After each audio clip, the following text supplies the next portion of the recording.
Oh! Whoa! Whoa! Woo! Ladies and gentlemen, excuse me. Oh my goodness, do not fall asleep around Al Franken. My goodness, he will find you. He will find his way into your studio. Oh my goodness, excuse me. Recovering. It's been a long week of work here trying to cover everything, and I just fell asleep for a second there, and next thing I know, Franken is trying to grab me. Well, folks, welcome into the War Room. I'm your host, Owen Schroyer, awoken by Al Franken here today. We've got Jack Posobiec joining us in the second hour, Stephanie Hamill in the third hour. Millie Weaver will be joining me here momentarily to talk about the Hillary Clinton book signing in Austin, Texas. But you'll notice something. There's now 9 accusers of Roy Moore and 900 headlines. How many of these women have gone public with their image? How many of these women have gone on television? How many of these women have gone on the radio to do interviews? How many of these women are actually out in public, publicly speaking, engaged and active in this campaign? Oh, it's just Lisa Bloom, the same lawyer who tried to foist allegations against Trump, and then the same ladies that accused backed away. Shocking. So what's the big difference? Leanne Tweeden shows you photographic evidence, goes on television, and goes on the radio. Silence from Roy Moore's accusers. But first, here is a video from Ami Horowitz, who goes to UC Berkeley and shows you just how much they hate America. Hi, I'm Ami Horowitz. Sadly, there's been a lot of controversy around some of our American symbols, like the national anthem. So I went to UC Berkeley to see what the student reaction would be to another national symbol, the American flag. I love America. This country stands for freedom. Yeah, the little piece of freedom in my hand. Who protects freedom? This guy. I am pumped. The greatest country on planet Earth that protects all freedoms, right? No? Greatest country in the world, right? No, the opposite. The opposite? Complete opposite. No? Why not? Yeah, Canada's pretty great. You know what I'm talking about? That thing's freaking me out. Big time. One imperial power right now in the world. It signifies military rule. God is not proud of us. America. This country. Wow. Why would you say that? I see you walking around This- with the little Star of David. Flick me off? Successful. Because she said my flag sucked, I wanted to see what the reaction would be with, well, another flag that's out there in the news. I stand against America. ISIS protects Islam. I denounce the United States. The black flag of ISIS will stand over the White House. I denounce Western imperialism. I denounce American imperialism. Good for you, man. Good for you. Thank you. I love that you're saying that. Thank you. I appreciate that. ISIS is love. We don't have hate in our hearts unless you stand against us. Then we kill. The attack in New York was a blow.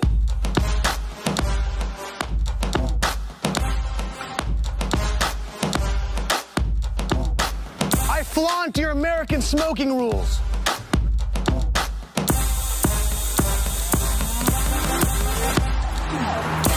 After spending several hours waving my ISIS flag, shouting pro-ISIS, anti-American rhetoric, a sum total of 1 person was upset by it. So how do you like that, folks? Ami Horowitz goes to UC Berkeley, waves an American flag, gets told to F off, told he's a bigot, he's the worst, waves an ISIS flag, and gets cheered on. There's the liberal indoctrination of our universities right there, folks. Right there. Welcome to the War Room. The latest addition to InfoWars live programming. The War Room is live weekdays, 3 to 6 p.m. Central at Infowars.com/show and warroom.show. You can follow us at War Room Show on Twitter and The War Room Show on Facebook. And all of our content can be found on our YouTube channel. Subscribe for notifications.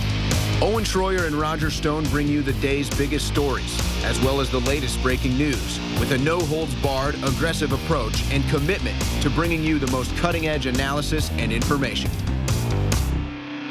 For far too long, the liberal media complex has controlled the narrative. For far too long, the silent majority has been muzzled.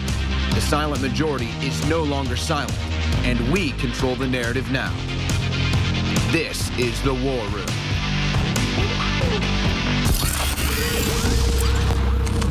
If you are receiving this transmission, you are the Resistance. Welcome to the War Room. I'm your host, Owen Schroyer. We are live here Friday, November 17th, 2017. I've got stacks of news, all kinds of stuff. A story I have right here I think is going to interest our audience that no one's really talking about. It's a little old, but I haven't seen it anywhere. We'll get to that. ICE Operation Raging Bull. We've got an update there. I've got just tons of news updates. Jack Posobiec in the second hour, Stephanie Hamill in the third hour. Lead poisoning is now hitting the water in New York City. It's not just Michigan. You've got a Russian scientist that has just successfully undergone the first head transplant, or I guess he successfully did the first head transplant procedure, connecting spinal cord and nerves and stuff to not a living head, but scientists do believe that that is the next step. But first, Millie Weaver joins me in studio to talk about what she experienced down at the Hillary Clinton book signing. Millie, it seemed like Hillary wanted to keep this tour date kind of under the radar. She took it off her website early.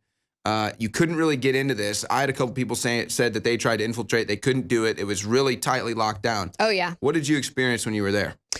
Well, I just kept thinking about the comments that Donna Brazile made about Hillary Clinton's staff being very cult-like, because that really described exactly how they were. The minute I was there, obviously I was wearing my Bill Clinton raped shirt. So you triggered I them stood right off the out. get-go. Oh, yeah. I stood out definitely right out the get-go, and I instantly started being followed and stalked and harassed by Hillary Clinton's staff and her private security. What were they wearing? Like, what do you mean by this? Like, were they like secret security detail or private detail? From what I could tell, they were private detail. You had two different, like one guy was wearing a suit, had an earpiece, and kept radioing in, and he was there when she first rolled up with her So motorcade. you're being stalked by professional security And detail. then the other guy was like some kind of a private security with like a fake looking badge and like a little like mock cop outfit, but they weren't police. And so those two guys were following me around, stalking me. One of the guys actually kept pushing his body into mine, and I kept telling him to stop because, you know, I'm like, stop touching me. Do not touch me. Do not push your body into me. You know, otherwise I'm going to, you know, press charges on you for harassment or start screaming assault. Weinstein. You know, I don't feel comfortable with you pushing your body up against my body. Like, what the heck?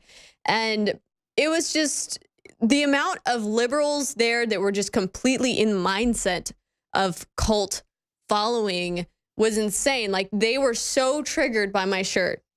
We've got it all. Okay, but all right, but let's break this down. We've got it So all. the book signing was supposed to start at noon, correct? That's right. All right, so what time did you get there? I probably got there at around 11:30. All right. You could tell and a lot of the other people there were waiting for a while. They had chairs and So long sitting on the lines floor. outside the bookstore to see Hillary? It wrapped around the whole bookstore.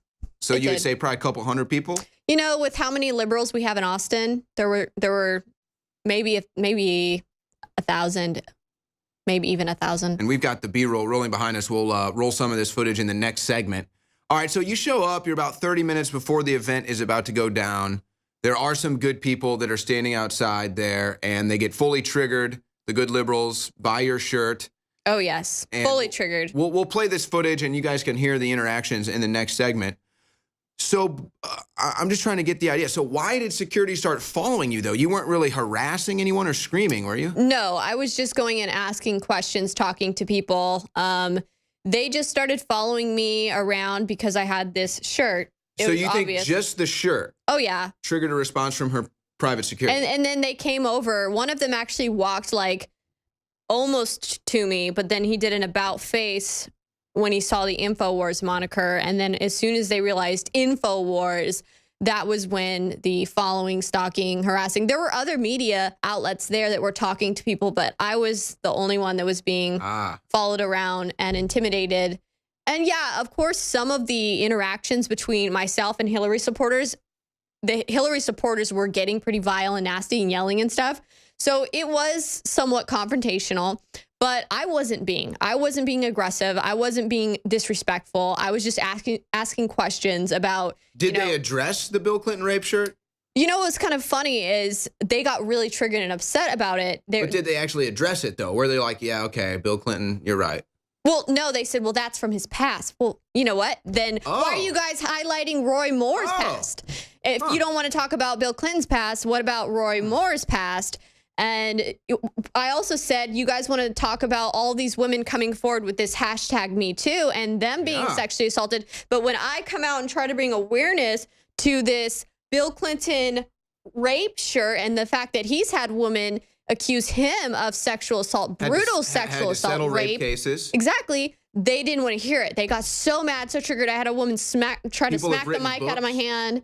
Some of them got aggressive and actually assaulted they love me. that thing to try to rip the mic away. Yeah, like hit it down or rip it around. Like, pull the cord. Yeah. So what about though? Okay, so what about the bookstore staff? Did you have to deal with them at all? Oh, well, I don't think the bookstore staff really came up and approached us. It seemed like there were two ladies that came up to us very triggered. They were like frantically like, you're harassing people. You're horrible. You can't be here. Cult leader. And they were like super frantic. You need to leave now. You need to leave now. And I said, I'm on a public street. I'm on a public sidewalk. You need to leave now. That's what I said. I was like, well, you need to leave if I need to leave because you don't get to tell me to leave. They're like, we're going to call the police. Please call them. Please call them. But yeah, it was just really cult-like. And you can't just have an open dialogue and discussion and try to inform some of them on these other women like Kathleen Willey and Juanita Broadwick and these other women, because some of them don't know those specific stories. Some of them only knew about the Monica Lewinsky scandal, which, you know, okay, he had consensual sexual interaction with a woman. It was consensual. Yes, he was married, okay? But the real reason he got impeached was because of lying under oath. That was the real reason that he had gotten impeached, not because of having consensual sex with a woman. That's not even the real issue. The real issue is the other women that claim he brutally raped them. You know. And then later on in the broadcast today, I've got clips from Democrats yesterday on the Hill calling for Trump's impeachment, citing a bunch of different reasons, which, again, can be said for Obama, Bush, Clinton. It's just they never want to say it until Trump. So it sounds to me it's just hypocritical. Like you showed up, you wanted to cover the event, and it just immediately upon you being there, the shirt, the InfoWars mic flag, sent them into a total meltdown. The massive triggering, the looks, the stares, But like, what is it like for these people? Cursing and yelling. They're obsessed with Hillary Clinton. It's literally like their goddess. I mean, I kept asking them what happened, you know, like what happened? Did you read the book? Did you find out what happened? Did they read the book? Some of them were like, no, I haven't read it yet. Or I read like a quarter way through. I hadn't really. Sure they did. I don't think I even talked to somebody that said they read the whole book. It seems like it'd be really boring. Just I would actually bet you more Trump supporters read the book simply out of curiosity than actually Clinton supporters. Probably. I don't think Clinton supporters read books. I doubt it. Yeah, no. They did. They wouldn't vote for Clinton. Yeah. I was asking him, well, what happened with the Bill Clinton rape allegations? What happened with uranium? You know, what happened with Benghazi? Why did she say, what difference does it make? Don't you think that was a little bit callous? And they would just huff and puff and they, you know, not really real answers a lot of the times. It was what you would expect at a Hillary Clinton book signing event. I can't believe that people are still going out to these things. You know, that's the craziest thing to me is why waste your time? You never read the book. She's a total failed candidate. And I'm telling you, folks, there's investigations. I'm almost convinced now. There's investigations ongoing into so much stuff that we wouldn't even believe it. These people are honestly about to go down, and it's all thanks to President Trump. We're going to have the exclusive footage on the other side. Don't go anywhere. So this story comes out of Reuters today. with Thanksgiving right around the corner, 1 in 3 U.S. adults, use that term loosely, to avoid talking politics over holiday season. Now, this has been an ongoing trend, not to talk politics with your family over holidays because it's obviously a very triggering event. But I'm not surprised that 1 in 3 adults won't talk politics over holiday season. I'm not saying you have to or don't, you should or whatever. I'm just saying when you've got people that show up to a political event that won't talk politics, how do you expect them to do it at dinner? When you've got people that show up at a Hillary Clinton book signing or that show up at a Trump protest and then you say, hey, how was Hillary's book? Didn't read it. Hey, why should Trump be impeached? Shut up, racist. How could they be expected to talk politics over Thanksgiving? So, Millie, we're about to air this footage. Just briefly describe what our audience is about to see here.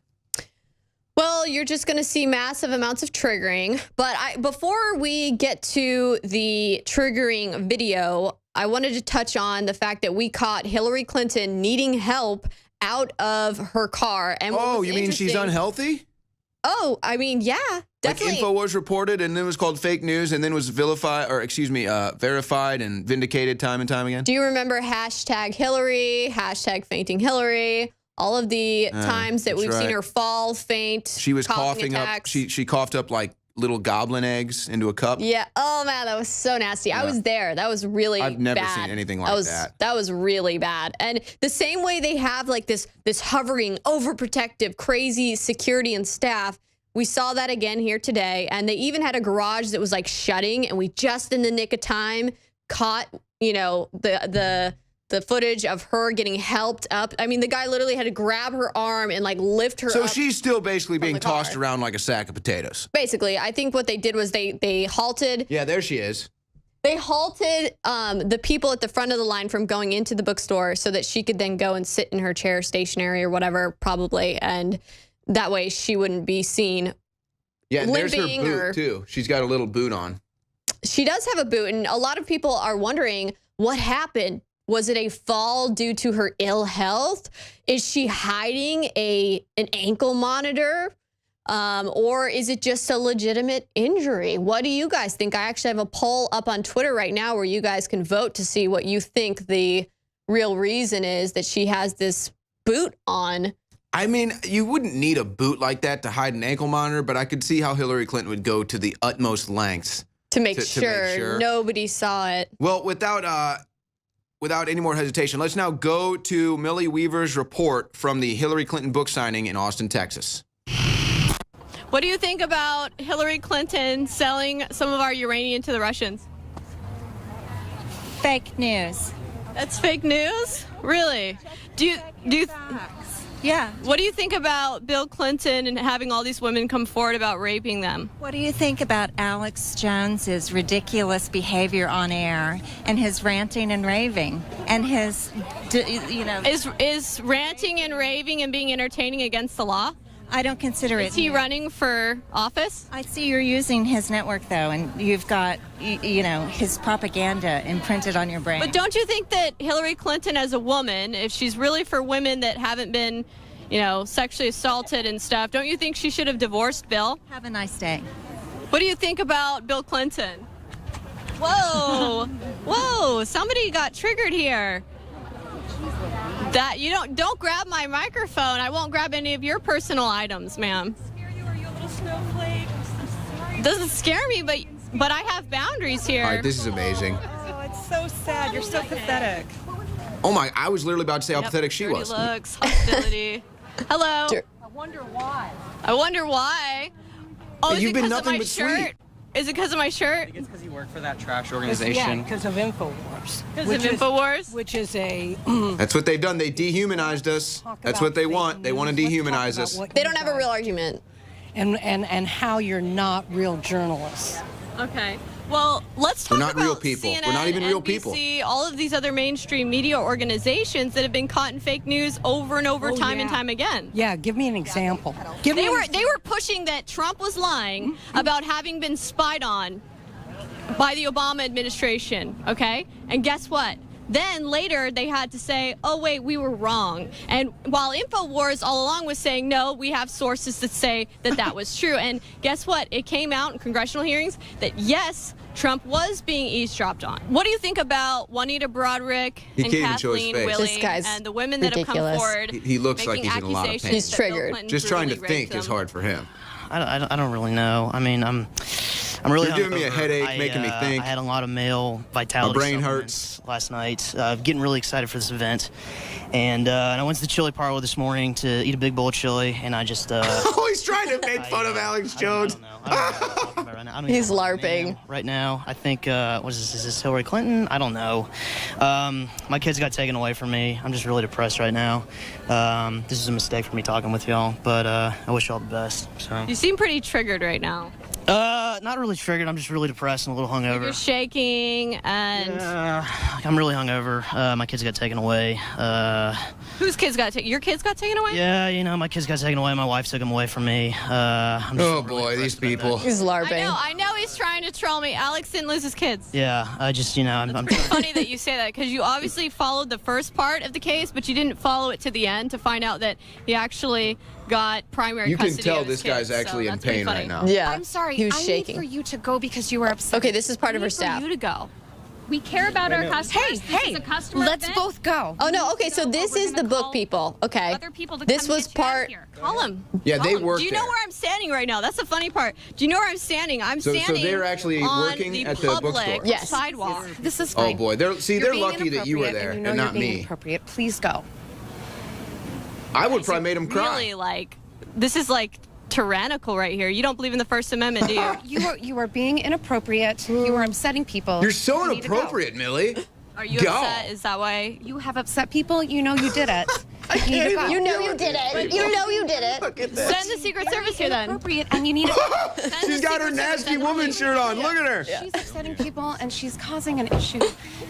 Thank you so This much. poor She's this, upsetting this people. security guard comes over and he's like, okay. He's like, All right, you know, well, I'm sorry. I'm just There's standing here on a mentally public handicapped people sidewalk here. right now in You're the offending public. them. No, this security If guard was people part are of standing Hillary's here, private look, security. She's making sure He people causes are problems. okay. I mean, I don't know. I feel if bad for anyone's the security guard. I mean, the he's way got they to come up in my babysit. face, trying to intimidate me, you know. But yeah, here's Give me a it. Millie's free break. I have a speech. question. When all those other celebrity women come out and say #MeToo, when all those other women Go say away. #MeToo, it's this valid. lady? But when we talk about the women that accused Bill Clinton, that's not valid. He's assaulting, trying to grab the mic. Don't touch me, lady. Go away.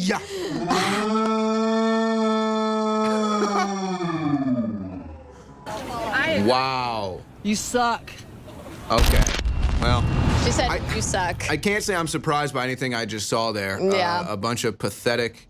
It's honestly sad. These people have been brainwashed. They've been victimized by propaganda. But you notice what it is, Millie? They've dehumanized InfoWars. They've dehumanized you. So they look at you and you're less than human now. You're scum. Of course, it's in their mind. They have every right to bully me, assault me, scream and yell, curse at me, and just treat me horribly. It's pretty disgusting. Well, that's their woman's behavior. liberation. They're nasty Think women. like me, or I'll bully you. Welcome back to the War Room. You just saw Millie Weaver's report from the Hillary Clinton book signing here in Austin. Pretty interesting stuff. For one, Hillary Clinton still clearly not healthy. She's got a boot on her right foot. I believe it was her right foot for some reason. Nobody knows why. She couldn't get up out of the car under her own power. She had to be lifted up out of the car like a sack of meat. Of course, that's how she's been treated, I guess, her whole life by Bill Clinton, but that's neither here nor there. And then Millie goes and talks to the Hillary Clinton supporters that are there for the book signing, and what does she find out? It's a bunch of nasty women. No. Not the cool, hip Ashley Judd nasty woman that hangs out with Harvey Weinstein and then complains about it 20 years later. I mean, literally like disgusting, foul-mouthed, ignorant, nasty women.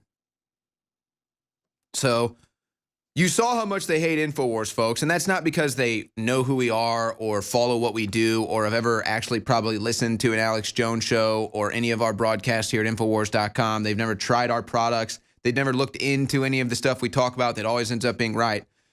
They've just been brainwashed into hating InfoWars, thinking we're this, that, and the other thing without actually finding out for themselves.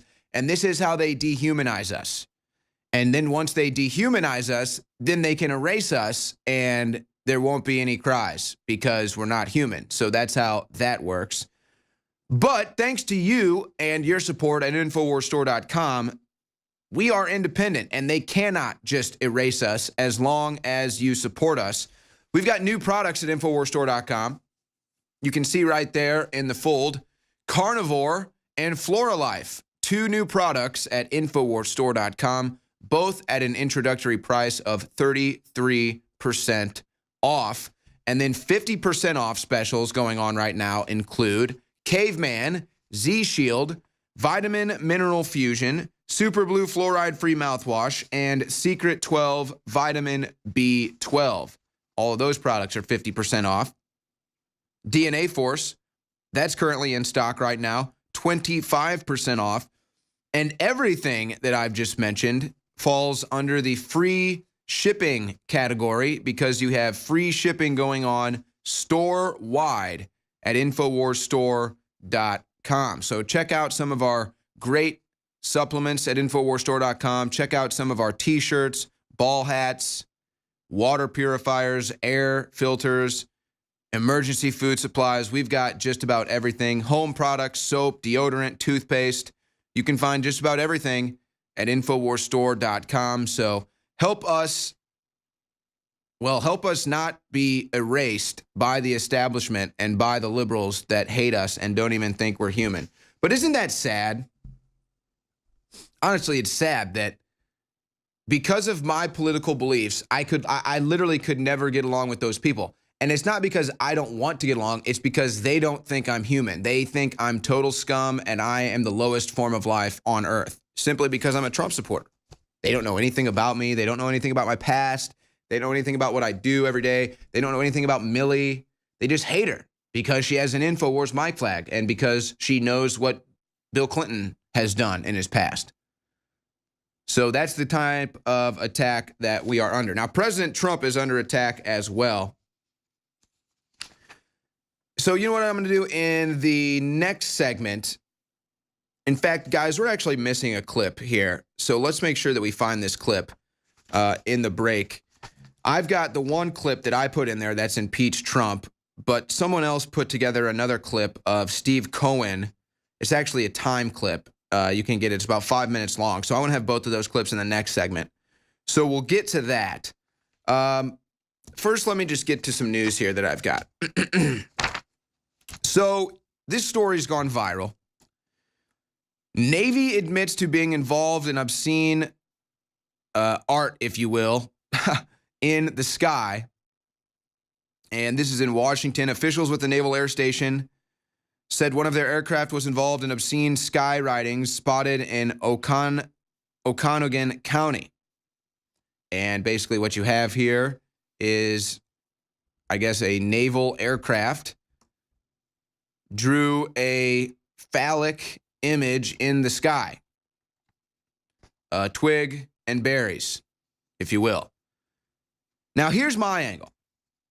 Because I'm not really hearing anyone say this yet, and I'm shocked because when I first saw this, it was yesterday, and how is nobody asking how they drew this thing in the sky? Am I nuts? Have I gone full conspiracy theorist? Have I gone full nut job here, or am I so logical that I'm blowing your mind? How come nobody's asked how he was able to spray that in the sky? Was this chemtrails? Was this contrails? If you believe that this was contrails, I got a bridge to sell you underwater. So seriously, how come no one's asking? How was this pilot able to draw that in the sky? Do naval aircraft just happen to always have, I guess, whatever the streams that they use when they do these things at air shows? Is that what this was from? Was it from some air show thing? Or was this something else? Was this possibly a chemtrail? Maybe the naval pilot was trying to tell us something like, hey, you're getting screwed by these chemtrails. These chemtrails are you-know-whating planet Earth. Or was it honestly just an innocent prank? But again, how comes no one's asking what this is? Because they say that chemtrails don't exist. So then why don't you say, okay, well then how did he spray that? Was it just some fun stuff that they just have on these naval aircrafts just for fun in case they want to draw something in the sky? Or do they constantly have them ready to go with the chemicals that they spray into the sky? I'm just asking the questions here. All right, let's cover some of this news here as Weinstein Gate continues to, well, I guess just more accusations against more people coming every day. Tell me if you've ever heard of anything like this before. This is actually yesterday. Al Franken is calling for an ethics investigation into himself. What? What is that? So here's Al Franken. By the way, some people are coming to Franken's defense. Maybe he's truly just a very perverted comedian. Then again, maybe he's a sexual assaulter. I don't know. Innocent till proven guilty, right? Wrong, not anymore. Of course, there was a picture. There was a lady, Leanne Tweeden, who's gone public, spoke about her story, given you the details as much as we don't want to hear them. But then Al Franken calls for an ethics investigation into himself. No, it wasn't Nancy Pelosi. No, it wasn't Maxine Waters. No, it wasn't Chuck Schumer. No, it wasn't Mitch McConnell. No, it wasn't Paul Ryan. No, it was Al Franken himself. So Al Franken calls for an ethics investigation into himself. Okay. This just gets weirder and weirder. The NFL is now investigating James Winston after an Uber driver accused him of groping her. Now, this is the kind of stuff that's dangerous to me. Uber driver says that Winston basically reached over the driver's seat and tried grabbing and groping her. I just find this hard to believe. I'm sorry. I just really find this hard to believe that an NFL player would be that desperate to grope an Uber driver. Then again, the NFL players have personal drivers given to them by the NFL, and they still choose to drink and drive. But this is dangerous stuff. Now, again, you just accuse someone, and then they're guilty. It just happened to Dallas Cowboys running back, Ezekiel Elliott from St. Louis. I know people that know him well in St. Louis. He's not the type of guy that's ever done that stuff. And then you have this. Ohio Dem discloses sexual relations with over 50 very attractive females. Democrat Bill O'Neill tweets this out. He's sick of all the sexual assault accusations going around, so he wants you to know he's been sexually involved with 50 beautiful women, so you can't bring that up in the campaign trail. An interesting way to try to sidestep it. Welcome back to the War Room. I'm your host, Owen Schroyer.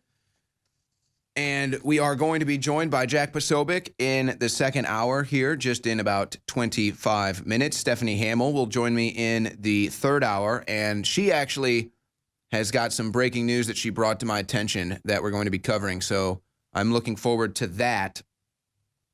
Real quick, I want to put out the phone number as we will be intermittently taking your calls throughout the rest of the broadcast today. 888-201-2244, 888-201-2244. And I was actually talking to Alex Jones in the break. It's tough to see and understand and comprehend and feel right now like we're having the victories, like we're on top, like we're dominating, but we really truly are, folks. And I do believe that there's a lot of stuff going on behind the scenes that we're just not aware of and that we will probably be made aware of down the road. But the victories are devastating for the Democrats specifically and the establishment. And you have to understand, that is why Weinstein Gate is happening. That is why all of this stuff is going down, because they want to create an environment much like that in the French Revolution, where all you have to do is accuse your enemy and then they're guilty. So no court, no judge, no trial, no jury, nothing. Just, you sexually assaulted me. Okay, you're guilty. You must resign. And keep in mind how important every vote is on the Senate as the Democrats continue to push for impeachment. This is also a party that is not really having many congressional victories. So they need this bad. Their backs are against the wall, and they're flopping like a fish out of water, struggling for life. So that's really what's behind all of this that's going on right now. And it's because Trump. Understand that. That's how we've changed the world. Before I go to the phone lines here, I just want to read this. And because I want to put this out there to get the audience's take behind this. Last week, we heard from the audience about, is sexual assault really an epidemic in America? Or is this just the entertainment industry and sections of our government that are just projecting their sexual perversions on the rest of the society? And it seemed like that's what most of the females believed that called in. I think that's what everyone believed. So this is what Bill O'Neill tweets out, though. Bill O'Neill is an associate justice on the Ohio Supreme Court, and he's running for Ohio governor, and he's a Democrat. He takes to Facebook, and he posts this. Now that the dogs of war are calling for the head of Senator Al Franken, I believe it is time to speak up on behalf of all heterosexual males. I can get behind that. Speaking up for heterosexual males, we're being demonized. As a candidate for governor, let me save my opponent some research time. This is where it gets interesting. In the last 50 years, I was sexually intimate with approximately 50 very attractive females. He then explains their characteristics, if you will. And then he says, now we can get back to discussing legalizing marijuana and opening the state hospital network to combat the opioid crisis. I'm so disappointed by this national feeding frenzy about sexual indiscretions decades ago. Peace. An interesting take, a fresh take, if you will. I'm not really sure what to think about that. I wonder how many other people that are running for office might take the same approach as Bill O'Neill. And where are the Democrats? Why haven't the Democrats excoriated him? How dare you stick up for sexual assault in Al Franken?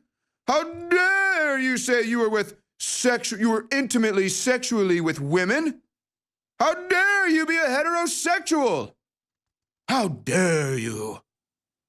So we'll see what happens to Bill O'Neill. I'm not even sure what to think about that, to be honest. I'm not sure about what to think about Al Franken calling for an ethics investigation into himself. Well, Al, you ought to know. Step down if there's an issue. I'm not sure what to think about now every time an athlete looks at a woman, they're sexually assaulting them. In fact, this is the perfect time. Now, this is a video from Long Beach Griffey, a feminism parody and perhaps one of the funniest feminist memes you will ever see. Let's watch this video. Excuse me, sir. Sir, excuse me. Excuse me, sir. Huh? I just seen you eye raping me right now. What? Yeah, eye raping. You glanced at me for half a second, so it's considered eye raping. Man, I didn't even notice you was standing there to right now. First of all, don't mansplain me, and rape is not a joke. Do not joke about rape. When did I joke about rape? Why are you man-interrupting me? Don't man-interrupt me. That is also rape. I would call the cops, but you're privileged because you're a man and they won't do anything. Where is your logic? I'm a feminist.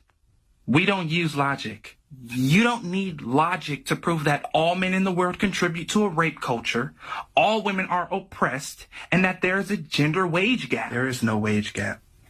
Disagreement triggered. Shut the f*** up! There is no wage gap. Rape culture does not exist in the U.S.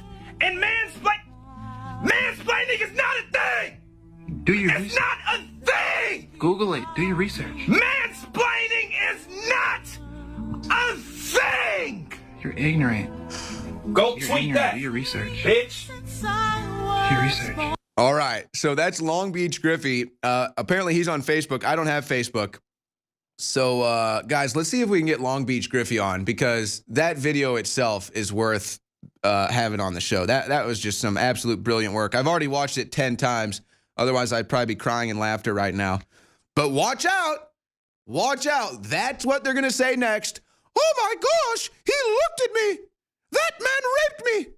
Excuse me, miss? You raped me. I saw you. I was standing in line at a grocery store about to grab a Kit Kat. I'm sorry. I saw you rape me with your eyes. You eye raped me. Security! Security! Oh, you know it's coming. Oh, Oh, don't be surprised when that happens, folks. Wow. All right, let's go to the phone lines. We've got some people calling in. Let's go to Kevin in Virginia. Go ahead, Kevin. Hey, Owen, how you doing today? I'm doing good, thank you. All right, the reason why I'm calling in is I feel that this whole sex thing going on, I feel like it's railroading from the narcocracy that's getting ready to go down with Hillary Clinton, being in charge of the narcocracy or ahead of the narcocracy, if you know what I mean. I'm also lumping in Uranium One with the narcocracy, but I feel like this is nothing more than to Okay, get so you're everybody saying talking. you're kind of expanding on the entire Weinstein Gate sexual assault allegations being a political stunt, and you're kind of adding in that added aspect where it's like this also works as a distraction from any investigations being done to Hillary Clinton, or just the reemerging of people exposing what Hillary Clinton has been doing for her decades in government. Bingo. Yes, yes. Although this is a shame that what's going on. I mean, I feel bad for the women that have been sexually assaulted, but I feel that this is nothing more than a huge distraction for what's really going on in D.C., and that's the narcocracy as well as Uranium One. Yeah, and again, it's a fair question. Thank you for the call, Kevin. It's always a fair question to say, why now? Why now? And there's been plenty of people that have offered their opinion saying, well, sometimes you do harbor fear when carrying these truths with you. Sometimes you do feel intimidated or this, that, and the other thing. So maybe there's an element of truth to that. Or, again, maybe it's all happening now because it's all part of a political agenda. Maybe it's a little bit of both. But there's certainly political undertones to this. Thank you, Kevin. Let's go to John in Pennsylvania. Go ahead, John. I love the president because he's like the modern-day Abraham Lincoln. Modern-day Abraham Lincoln, you say, huh? Yes. He's honest. I always kind of felt he was more of a John Hancock, George Washington combination. How do you make the Lincoln comparison? Because he's for the people, not what other people want him to do. He's for the people, what the people want. And I don't watch the mainstream media, honestly.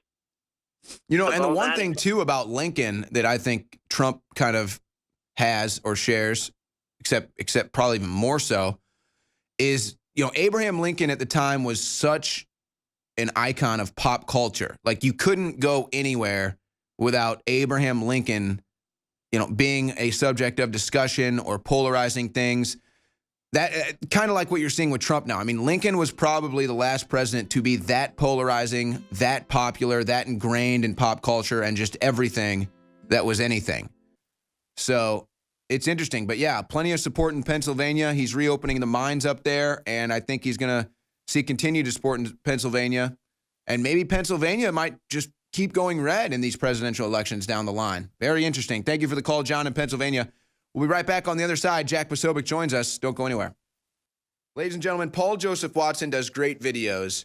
And while he always manages to put a humorous aspect on his serious reports, there's usually some good information in there. But this one really tells a story unlike anything you've ever heard. Here's Paul Joseph Watson breaking down the soy boys.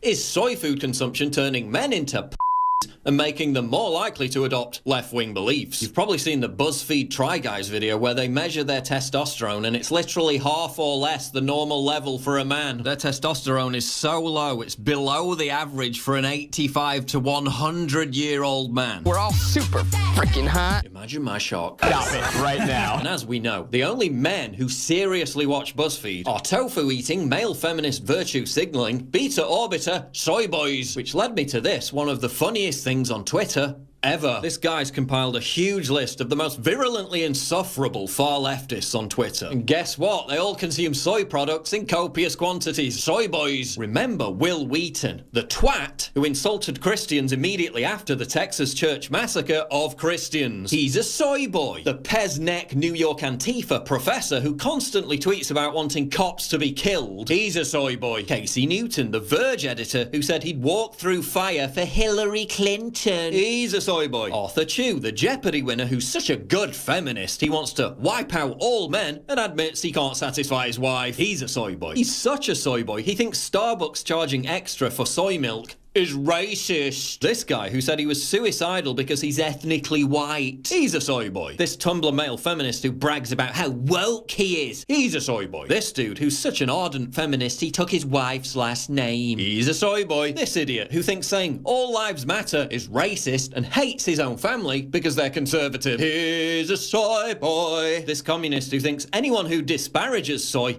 is a fascist. He's a soy boy. Jesse Cox, the comedian who said he'd rather die than see America stop taking in refugees. He'd be a soy boy. And that's the thing. There seems to be an even closer correlation between male feminist virtue signalers who defend Muslim refugees and their soy fetish, despite the fact that the mass importation of people from a society that literally produced something called the rape game is putting more women at risk than ever before. Yeah, not very feminist, that, is it? Say it loud, say it clear. Refugees are welcome here. Delicious tofu dog. Soy boy. If the US cared about civilians in Syria, maybe it shouldn't have stopped accepting them as refugees. When your local Thai food spot calls you back to make sure you only want 2 orders of tofu drunken noodle because you usually order 3. Soy boy. If you're LGBT and support Trump's Muslim and refugee bans, you're putting many of our brothers and sisters at risk. And you. Soy isn't healthy. Okay, but I'm literally using it as a dairy substitute, so what's your point? Soy boy. Non-refugee men are far more likely to be rapists statically.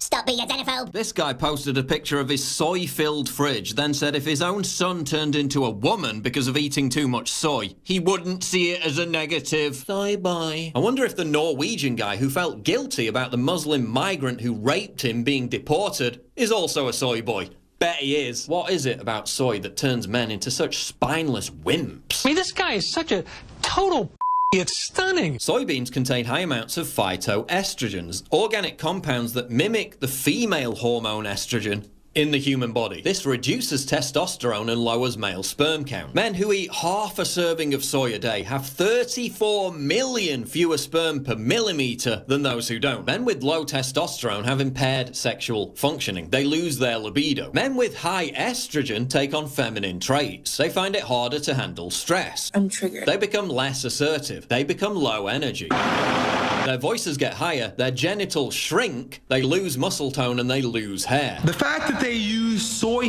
therapy. Okay, folks, you can see the entire Paul Joseph Watson report on the Alex Jones channel on YouTube. Wow. The soy boy armies are real. Chemical warfare is real. It's in the food, it's in the water, it's in the vaccines. Wake up, break the conditioning. Don't be a soy boy. Welcome back to the War Room. I'm your host, Owen Schroyer. Jack Posobiec is my guest for the entirety of the second hour today. And without further ado, I bring in our resident soy boy, Jack Posobiec. How dare you, Owen? How dare you cast these lies and aspersions on me? Just because I lived in China for a few years does not mean that I'm a soy boy, because I talked to Paul about this earlier today. I reached out and I said, Paul, I lived in China for a few years. There's so much soy over there. What happened? When I ate some of it, did that do anything to me? I feel like I have a lot of testosterone, but I'm not sure. What can I do? And you know what Paul said? And I have this straight from the horse's mouth. He said, Jack, you were having the non-GMO, the the fermented non-GMOs. They don't have the extras, the estrogen, essentially the plant estrogen that gets added to tofu here in the West, here in the United States, Europe, and Canada. So no, you were actually fine. So no, I am pure. I'm totally pure of the plant estrogens. Are you saying there's something wrong with being a soy boy? What are you, a soyist? I mean, if someone chooses to live their life how they want to live their life. I mean, if they want to go ahead and turn themselves into a plant estrogen extracted individual, then I perfectly support that decision, the same way that I would support anyone's decision to go do CrossFit, to go work out, and typically like to support healthy lifestyles and healthy living. But again, I suppose I'm libertarian on the soy issue. However, okay, no, I get it now. Know the science is settled on soy. The soy science is settled. The soy science is settled, and Paul has laid it out for us. Okay, I see what's happened here, folks. Jack's triggered because I said soy boy. It's supposed to be soy cis. Soy cis. Am I Use saying my that right? pronouns. Use my proper pronouns, Owen. Soy G. Soy G. Joy. Joy. Refer to me as Joy. Isn't that, I'll tell you what, though, to get real for a second, though, isn't that amazing how we'll be sitting here, let's say you and I will be sitting here, we'll be breaking down all of the videos where you're out on the streets dealing with the Trump protesters, or I'm out on the street dealing with the protesters, and it's like, you know, what is going on? What is wrong with these people? Okay, yes, they've been lied to. Yes, they've been indoctrinated and brainwashed and all this stuff, but like, I mean, physically though, like physically what's wrong with them? Well, I think we got the answer. There's a certain type. You know, there's like a certain type, and it's sort of you can see it, right? You can always see it. And this is, and I live in DC and you live in Austin, but this is all over the country. We travel around, we talk to people all over the place, but you can see this. It's a physical type, it's a personality type. So I've always kind of wondered, what is it? What is the reason for this? And now we're learning that partially this may be due to a high soy diet. And amazing that Paul actually went through and broke down each and every one of these individuals and found that almost to a T, they were all highly infused with soy in their diets. It's unbelievable. Yeah, it's pretty amazing. Great work from Paul Joseph Watson there. And just, again, to go on, I mean, most people probably have a terrible diet and they don't even realize what the effects, some of the negative side effects that a lot of these chemicals are having on them. Here was a study from the CDC that was released today. 1 in 10 Americans eat enough fruits and vegetables. So you've got this, I mean, you really have a mass dieting a problem right now in America where nobody's really eating healthy. And people don't understand that the fuel that they put in their body, just like a car, is going to be important as to how your car runs, how your body operates. You can't use the same oil in your car without the engine failing. It's the same thing with your body. You can't eat disgusting food and expect your body to be operating full capacity. I'm starting to wonder how many of these quote-unquote liberals or Trump protesters just simply have awful, unhealthy diets, and it's leading to mass mental illness. No, you're absolutely right about that. And I mean, people could talk about this. They call it the in terms of just the standard American diet. Get it? SAD, SAD. And this is something that a lot of people have talked about over the years about the lack of fruits and vegetables. And you go into any supermarket these days, we've got a proliferation of diet, everything, low fat is slapped on everything. But now the science is coming out that actually low fat isn't really good for you because they're pocketing it with all these other chemicals, with all these other sugars and sugar substitutes and all this crap that's not actually healthy for you. So the science, which we thought was settled, is actually not completely settled at all. But I got to tell you something, when I went over to visit my family in Poland over this summer, and they laid out the meal for us. And I mentioned something. I said, oh, this is great, you know, but I noticed in the village, guess what? There was no supermarket. There was no convenience store. There was no grocery store, any of that stuff. So I made a comment. I said, oh, where did you buy the food? And they looked at me and they said, buy? What do you mean, where did we buy the food? We grew all of this. And they just kind of pointed and they took me outside and they said, look, these vegetables were grown right here. The fruit was grown right down the street. The milk came from those cows at this guy's house, and the goats came from that guy's yard over there. That's where all the food came from. And that's normal. That's considered normal over there. And when you eat the food and it's not all of this heavily processed stuff that has all of the additives in it, all the GMO, you can actually taste the difference. It tastes real. It tastes more pure. It tastes so much more healthy. And my wife, of course, I get to say that now, my wife Tanya is from Eastern Europe herself. And so she's constantly talking about how the food in the United States isn't real food, how it's not real vegetables and real meat. And that when we go over, when we visit family, that we're actually eating real food over there. And I'm telling you, the difference is stark. No, you can definitely tell the difference, especially for someone who's consciously tried to eat fresh fruit, fresh veggies, you know, grass-fed beef or non-hormonal beef and all this stuff. There's no doubt you can tell the difference. But yeah, I think that some people don't even realize it, or they'll buy into the propaganda that it says low fat or, you know, sugar-free or something like that, and they don't understand that the additives they put in the sugar-free is worse for you than natural sugar. Good for me. Yeah, they're actually doing even a lot of bottled waters. They'll do studies of these bottled waters that you get, and they find they're laced with arsenic, to tiny amounts of arsenic, in order to help with flavor or to help with preserving. This is arsenic. This is an actual poison if you take too much of it. But they find traces of it in the bottled water you go and get out at the stores. And it's interesting. I didn't even think we were going to talk about this today, but this is not political at all. This is just I would encourage anybody, left, right, Democrat, independent. I mean, pay attention to what's going into your body. Now, myself, I try to keep. I actually go for high fat when I can. I go for high fat. I go for non-hormonal, high protein at the same time. A lot of meat, fish.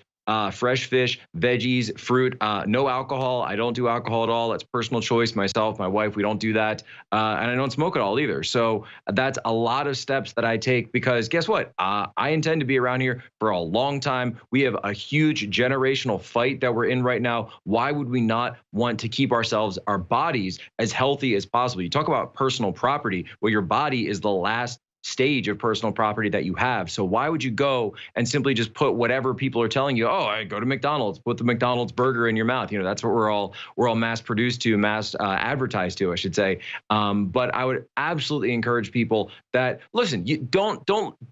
I'm not going to tell you what products to buy until the commercial comes up, but no, seriously, pay attention to what you're eating, pay attention to what you're putting in your body because it absolutely has an effect and absolutely makes a difference. And amazingly, like you said, this isn't a political issue. This isn't a sided or partisan issue. This is about health. I mean, we're all human. We all have, not the exact same, but basically the same needs in order to stay healthy and functioning at, high levels. So it's just amazing. Again, the propaganda, like what you said, oh, sometimes I go for a high fat diet. You'll have people be like, high fat diet? Oh my gosh, you're gonna have a heart attack. And you're like, no, you need fat in your diet. In fact, some fats are necessary for your brain to function. They don't even understand the basic science of that kind of stuff. And then they really get into that. I start breaking down the difference between HDLs and LDLs, and they usually kind of loses them at that point, and how that actually affects your bloodstream and how that can help to clean out parts of your bloodstream versus the LDLs, which get stuck in there. So a lot of this stuff that gets stuck in your bloodstream ends up coming from these low fat things. So it's building up in your bloodstream versus the other ones, which is actually cleansing you and cleaning you out. And I've got another stack of news here today. Folks, if you thought that what happened in Flint is just a specific issue to Flint, Michigan, you are wrong. In fact, if you live in California or New York, it might be time to get a water filter from InfoWarsStore.com. I'll have that story later. But we'll come back with Jack Posobiec on the other side. Maybe we'll take some of your phone calls. Don't go anywhere. Welcome back to the War Room. Owen Schroyer, your host, with Jack Posobiec. And the nice thing about when me and Jack are on together, we can just pretty much go any direction. He didn't think he was going to be talking about diet and health when he was going to come on today. I didn't either. That's just how it goes. That's how the topics flow. I'm about to have this story on my desk here. The crew is about to give it to me. This is from the New York Times. I want to get actually into this with Jack. Headline: Bill Clinton should have resigned over Lewinsky affair, Kristen Gillibrand says. Of course, Kristen Gillibrand is a Democrat from New York. But I want to go right to her quote, and I want to pontificate on this with Jack, because you can always find hidden meaning in some of these quotes. This is what Gillibrand said after she was asked, should Bill Clinton have stepped down at the time? Gillibrand responded, yes, I think that is the appropriate response. Things have changed today, and I think under those circumstances, there should have been a very different reaction. And I think in light of this conversation, we should have a very different conversation about President Trump and a very different conversation about allegations against him. Oh, how convenient is that? Isn't that convenient? Amazing. Utterly amazing. Right, Jack? I mean, almost. Right? Suddenly, when it doesn't matter anymore, suddenly when it's completely has no political value whatsoever, they will throw the Clintons under the bus. And keep in mind, Kristen Gillibrand, she holds who did she replace in the Senate? Whose seat does she have? She is sitting in Hillary Clinton's seat in New York in the Senate there. So she actually is the one that was in the seat right prior to that. Did she bring this up on her campaign? Did she bring this up with any of her constituents? Did she bring this up at all whatsoever? The fact that Bill Clinton should have resigned during her campaign. Did she know anything when she was taking over the reins of power in the Senate from Hillary Clinton to herself now? So it's such a joke. These people that they'll pontificate and they'll moralize, they'll do everything else they can when it doesn't matter. Meanwhile, we were called conspiracy theorists. We were called insane. We were called every name under the sun for saying that now completely true, right, statement that Bill Clinton is a rapist. We said it for years. We put it on T-shirts. We held it up at signs at rallies. Yeah, but it doesn't matter that Jack Posobiec said it. Who's Jack Posobiec? He's some slacker from the Navy. I only listen to Chelsea Handler. Yeah, exactly. So I'm like, hi, I'm a Navy intelligence officer, and I'm listening to Juanita Broaddrick's accusations, which are very credible and also are completely corroborated by numerous other details that have been held by other women. The biting of the lip, of course, is a detail that's been corroborated between these independent accounts. And you notice how they actually go public with their testimony. And they all came public immediately when it happened. She's been talking about this. Well, I shouldn't say immediately when it happened. Juanita Broaddrick first gave her testimony in 1999. But this was during the impeachment proceedings. But NBC refused to air Juanita Broaddrick's interview until after the impeachment vote was held. So yet again, we see the left and the NBC at the time, that is going to be one of their biggest fake news crimes in all of history, to withhold evidence from the American people at a time when we were impeaching the president of the United States, Bill Clinton. They covered it up. And when it doesn't matter anymore, when both of them are out of politics, when the Clinton family is basically done, politically speaking, well, then we can all moralize and then we can all talk about this. No, I'm sorry, because you don't get that chance, because you were all telling us, all of you people, less than, or I guess just about 12 months ago, right? I'm looking at the date. Just 12 months ago, they were all telling us to vote for the Clintons and put the Clintons into the White House. So I'm sorry, Senator, and I'm sorry, left. I'm sorry, CNN, MSNBC, New York Times, etc. None of you get a pass on this, because every single one of them would have had Bill Clinton back in the White House.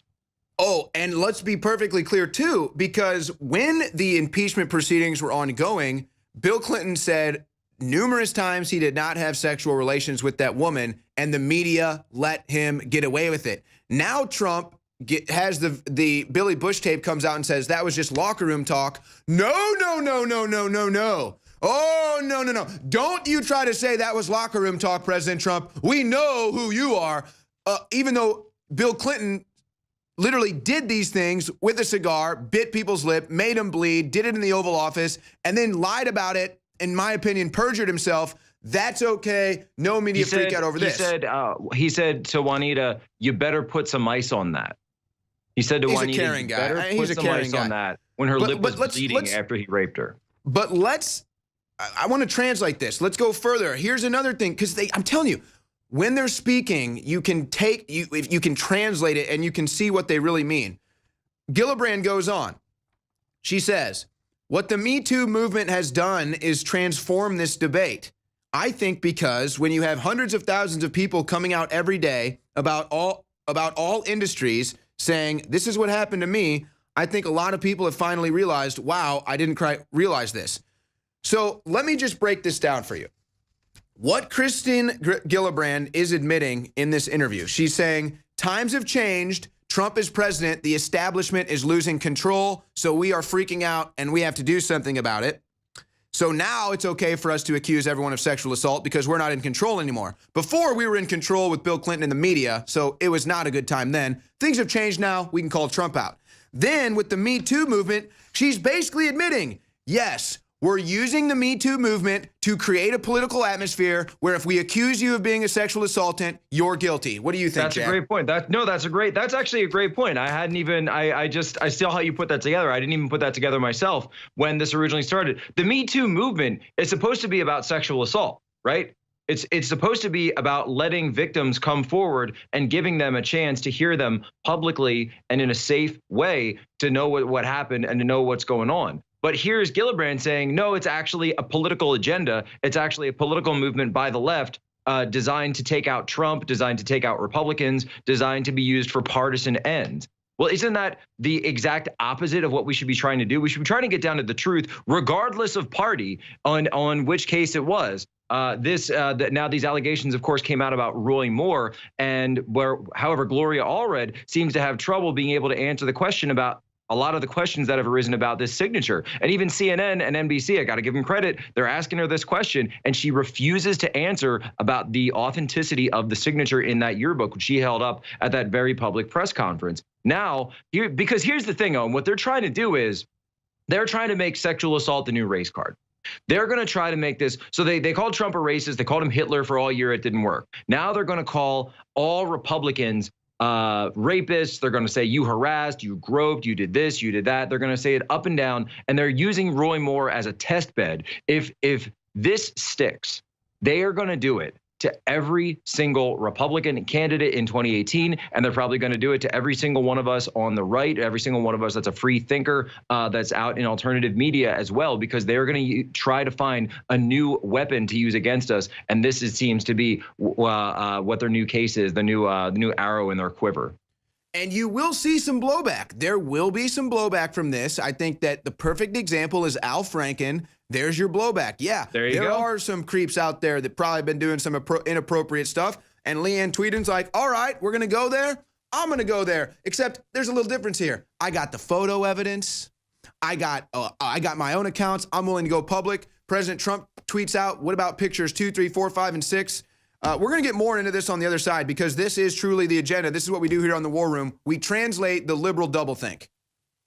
Welcome back to the War Room. Owen Schroyer here. Jack Posobiec with us for 2 more segments. I want to expand on something Jack was breaking down earlier. That is how they're trying to create this environment where all you have to do is accuse someone of sexual assault and then they're guilty. The media assassinates them and everyone calls for their removal or resignation from Congress or governor or whatever it might be. But specifically, this is important because the Democrats are on their last breath of life. They need this Senate seat. They need it. And as Jack was saying, if they can get away with politically assassinating Roy Moore and then stealing this Senate seat in Alabama, which is really, I think, more of the impeach Trump, I think, agenda as well. They want to get that extra vote in there. But just kind of expand on this, Jack, how this is really a political agenda to create an environment where they can then control access to Congress via the media declaring who is and who's not a toxic masculinist sexual assaulter. Roy Moore, the guy who has been in the public eye in Alabama for 40 years, someone who's been through ups and downs, been fighting the fight for the 10 Commandments to be on display at the state capitol, fighting the fight for so many social conservative issues, someone who's very well known to the people of Alabama. Issues never came up before, but it only came up when he tried to enter the United States Senate to take his brand of Alabama politics and bring that to Washington. Now the allegations come up. Now the attacks come out, and we see the entire media in less than 44, minutes, right? 44 minutes. They had all the Republican congressmen, senators on record saying you have to do this. He has to step out. He has to step down. He has to step down. Mitt Romney came out and gave his big statement. John McCain came out. They're all kind of the same person to me. Mitch McConnell, Paul Ryan, John McCain. And they all came out and gave these statements. So they're trying to use this bulwark of the establishment members of the Republican Party against conservatives and really just populists that are trying to come up through the ranks. Let's be quite honest. If this were any other situation, we probably wouldn't really be talking about the Alabama Senate race, because Alabama is one of the reddest of the red states that there are out there. There isn't a state that's more Trump supporting than Alabama. In some pockets of Alabama, I went down there for the race. And actually what's interesting is I don't think Roy Moore really had any big national support when he first started running. A lot of people are making a talk about Steve Bannon, but Steve Bannon was in the White House when the race officially started, so he didn't endorse anybody. Breitbart was running positive stories about Mo Brooks, who's a congressman down there that was going for it. Ann Coulter came out and endorsed Mo Brooks. So Roy Moore was sort of a perennial Alabama candidate that nobody had really Trump was given a second pushing look Luther to. Strange. And Trump, yeah, right. Of course, Trump was had endorsed Luther Strange, who ended up being Mitch McConnell's candidate. So he had nothing to do with the race whatsoever. Yet you see them try to tie all of this to Trump, and you see them try to go the extra level and tie this one situation to everyone. And that's what they always try to do. But then meanwhile, when it's Anthony Weiner or when it's Al Franken or when it's Hillary Clinton and her ties to Laura Silsby, which of course never get talked about. I said that to a journalist who was talking to me one time. They said, well, Jack, you can't imagine Hillary Clinton's involved with any of this. And I said, well, what about Laura Silsby, who was at first charged? I mean, that's in the Harvard Law Review that Laura Or look at what just happened in the Menendez trial, where there were all of these sexual allegations against him, and the judge basically threw them all out because they didn't pertain to the case. Oh, no, I don't think that has to do with this, and this isn't corruption, and it's not bribery, and this. So again, people are saying, and so now they're going to say it was litigated. However, if you look at the actual situation, is that no one actually looked into those charges.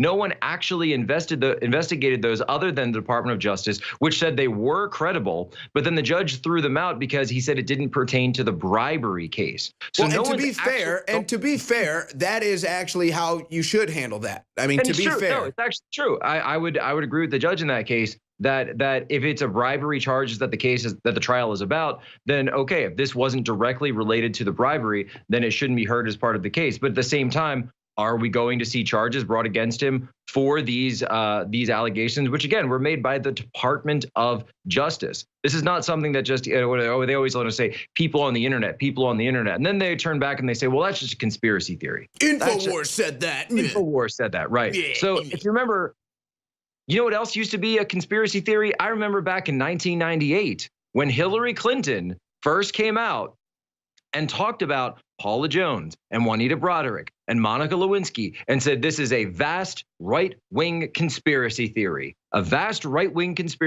So she was the one who led the charge to say, there it is. Anyone who reports something that she doesn't like, or anyone who reports something the left doesn't want to be heard, well, that's just a conspiracy theory. Well, guess what? Now, Kristen Gillibrand has admitted that it's not a conspiracy theory. And let's recall too that we were right. The conspiracy theory whole thing started with the JFK. More than one shooter? Huh, you're a conspiracy theorist. And then the JFK files get released, which, by the way, I have this story here. 10,744 more Kennedy assassination records released. So you've already got new information about Hitler, new information about Martin Luther King, obviously the bomb cell assassination information, multiple shooters, CIA and the media, all of that good stuff. But yeah, we're just conspiracy theorists. That William Craddock had found today that he posted on Twitter, one of the JFK files, which actually stated that they had an informant. So it was a CIA report from 1963. And it stated that they had an informant who came and told them about the KGB's operation and the KGB's investigation into the JFK assassination.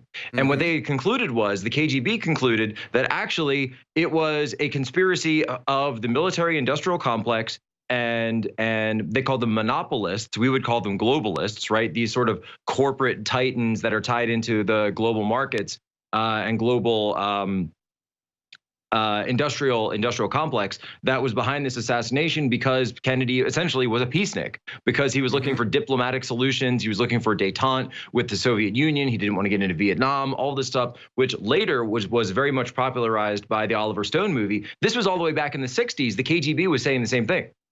And they, of course, fingered LBJ as one of the candidates to be investigated as if there was anything to be into that. Of course, they didn't. We just get the release over 50 years later, no investigation, no justice, nobody gets to know the truth, and the conspiracy theorists were right again. Before we end this segment, I just want to take things in a different direction. Jack, did you see the male genitalia that was sprayed in the air by the naval aircraft out on the West Coast? Well, I didn't see it personally because I'm here in Washington, D.C., but I did see the photograph of it, and I was familiar with the story. I'm just curious because here's what I'm trying to figure out. They want to say that chemtrails don't exist. It's all contrails. Okay, well, obviously that's not a contrail. It's impossible to make a contrail like that as far as I'm concerned with any science. So I'm just asking you, as somebody who's been in the Navy before, what could that be? I was not a naval aviator, so that's not my area of expertise. But you could load a lot of things onto a jet. You could also there's also a lot of capabilities that our jets have in terms of countermeasures that are able to be deployed. So flechettes, electromagnetic type stuff, and in some cases, gels such as this that you're seeing up there that may have been, and this is me just totally speculating right here because I have no idea what that is. I mean, I know what it looks like. That's a big Johnson, and what that could be, definitely something that was loaded onto the plane, or possibly just steam from the exhaust of the actual jet engine itself that they transformed into a you can see. All right.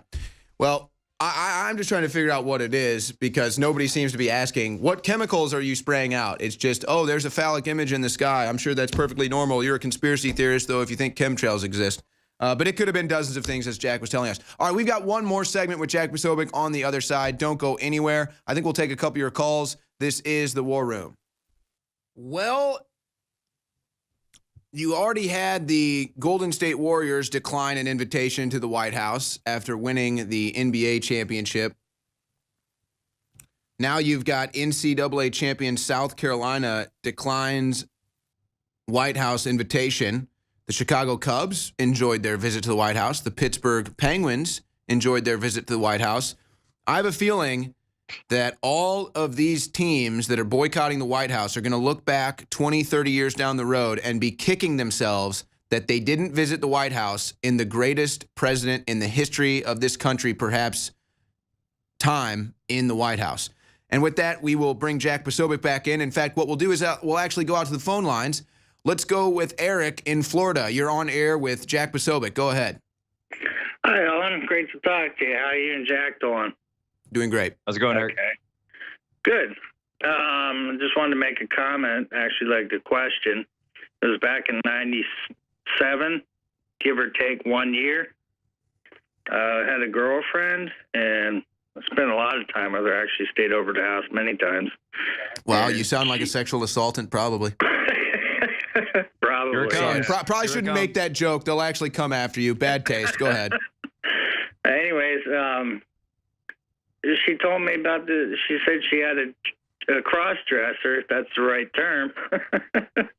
In her workplace area, and she was always using the girls' bathroom, ladies' room. And they were so disgusted with it, they would actually clean everything before using it. And she was so bothered by it. I mean, I kept telling her, finally, she understood what she needed to do. And she contacted the HR of the company. I think she went to them because that was the headquarters for the company. I mean, a big, big, big company. And see if there's anything they could do about it. Which I told her it was definitely, I told her to go in, it's creating a hostile work environment. Actually, you are dealing with a hostile work environment. And Human Resources came back and told her that, oh, that's okay, because they can do that stuff now. So you're saying even back in the late 90s, it was kind of beginning where you had to be politically correct as far as bathroom use? Yes, for her at her company. I don't know if she's still. Now, how did the other women at the company feel about that? People she worked with did not like it at all. Yeah, I mean, we had the story. There was a transsexual that took his niece or nephew or whatever, his or her niece or nephew or something, to the bathroom and got accused of sexual assault. You guys can pull that story up. And this isn't the first time I've had multiple stories where a transsexual is accused of assaulting someone in a bathroom. Right. Sickening. Yeah, so it definitely creates a very complicated situation, and it definitely creates a system or a situation where there's a lot of those competing interests, especially for people who are just trying to use the bathroom they've always gone to, using the gender that they're born with. And this is one of the big issues that came out when Trump was looking at transgender in the military. So if we can't even figure this out for basic offices, how are you going to go and change it for the entire military? I don't know, maybe watch some South Park and get a whole separate bathroom. Well, I'm sure, you could be in the midst of a battle, and I'm sure if you just call time out for your hormone injection, that everything will just stop for your hormone injection. Yeah, well, then you go ahead and drink a bunch of soy sauce I just learned from you guys. Could actually buy it in bottles. All about that. All right, Eric, thank you so much for the call. Hey, one quick comment. Go ahead. Yeah, Hillary Clinton, she is a weeble, but do you guys remember the Weeble Wobble? The Weeble wobbles, but it won't fall down. She's the total opposite. You guys are like cutting everybody down across the entire country and leaving the good ones standing. I appreciate it. All you, all the crew, Alex Jones, Jack, you guys have a good evening. When I get off here, I'll find out my last comments because I'm a minute and a half behind on my. Okay, Eric, thank you so much for the call. Real quick update here. The crew is alerting me that Roseanne Barr's Twitter has just been deleted. Now, Roseanne Barr is pretty milquetoast on Twitter. I know that we both follow each other, but apparently she's now deleted because she posted about QAnon. Have you heard about this, Jack? So if you go to roseanneworld.com, I think that's also down itself. So this looks like, I don't think this is just a regular suspension. This looks like either she deleted it or someone deleted it from her. Then her own website is down as well, roseanneworld.com, right after she was tweeting about QAnon, which is there's been some 4chan posts about that today. I haven't actually looked into it very deeply, but I know I've seen people talking about that, and I saw when she tweeted about it. But yeah, now her Twitter account has been deleted, and her website, roseanneworld.com, has been taken offline just in the past hour. Okay, so stay tuned with Jack Posobiec on Twitter and Infowars.com so stay tuned with us. We'll try to get you updates on that. Let's take another phone call. Let's go to Larry, who is calling in from... Real quick, I do know somebody who knows Roseanne, so once we get off the show, I will. I'm going to see if I can reach out. Okay, wonderful. So, again, follow Jack Posobiec on Twitter or continue following us here, and we'll have that update for you. All right, now let's go to Larry in Michigan. You're on air with Jack Posobiec. Go ahead. Hey, Owen, Jack, this is Larry from Mississippi. Oh, Mississippi, thank you. I'm just wondering how Congress can call one another the honorable this, honorable that, when they've got a slush fund full of millions of dollars to take care of, sexual improprieties. Yeah, what was the number? Like 50, I know you tweeted about this, Jack. What was the final number? Like $50 million in sexual assault settlements? Like that. I mean, I think it was 15 maybe. But it was, as much as almost 5 million in 1 year back in 2007. And to Larry's point, this isn't Congress's money. This is tax money. This is our money as U.S. taxpayers that Congress has been paying for these settlements. Well, in the Freedom of Information Act, I'd like to know how many of these perverts we got trying to do our business up there, because when they go up there, they forget about us anyway. They don't want to hear from us again until election time. Yeah, that's actually an interesting point Larry makes. Can we get a FOIA request as to names and specific dates of these allegations? That's a great question. For Judicial Watch, Tom Fitton, I think, would be a good person to run that through. I can look into submitting one myself. Maybe Doug Hagman. I know those guys are very, very good with their FOIA requests. So yeah, it makes sense, right? If they're spending our tax dollars on these settlements, why can't we see the details of what they're spending our money on? How does that even make any sense? Absolutely. It's like, it'd be like me colluding with Russia and then telling you colluded with Russia. Oh, wait, that's actually going on. Sorry. Oh, no, go ahead, Larry. Yeah. Another thing, how how long does it take for President Trump to actually get information to him? I remember when Joe Arpaio, he was about to go to prison. All right, Larry, I hate to cut you off. I just want to get Jack's response to this before we run out of time. Okay. Jack, how much information does Trump really have access to, and how much of it is in real time? How much of it is delayed? And then to put a bow on it, do you think there's investigations ongoing into Hillary right now that we don't know about? 60 seconds, Jack Posobiec. So the president is drinking from a fire hose when it comes in terms of information. He gets stuff from his overt sources. He, of course, has his classified sources from the intelligence community. And then he's got people, operatives, Roger Stone, myself, who have ways of getting messages to the president if we need to, if it's a dire message that needs to get there. He still has his cell phone, basically. That being said, are there investigations? Yes. Congress absolutely has an investigation. They've started it on the Uranium One deal, which is the Russian bribery. The Russian bribery is the situation, and that is specifically the question that the informant in the Uranium One deal says he has videotapes of the bribes going from Russia. He says that he's going to present that, and hopefully we can get it public, and hopefully we can bring some of these people to account. And we'll all be sitting here anxiously waiting for justice to meet Hillary Clinton. If that day comes, there will be, heck, I'll party naked in the street. Thank you, Jack Posobiec, for joining us so much.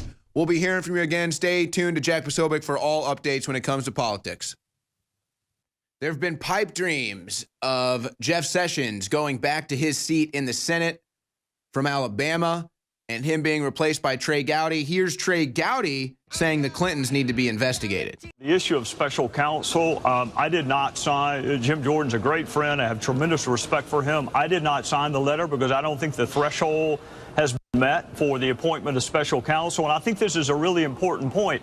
You can investigate something without special counsel. In fact, 99.9% of all investigations in this country are done by the women and men at the Department of Justice and the U.S. Attorney's offices, and none of them is called special counsel. So there's a threshold that has to be met, and I don't think it has been met. So to say we're not going to appoint special counsel is not to say we're not going to look into something. You're saying the threshold has not been met. Yeah, at what point is it met? What do you need to get there? A conflict of interest. If you do get there.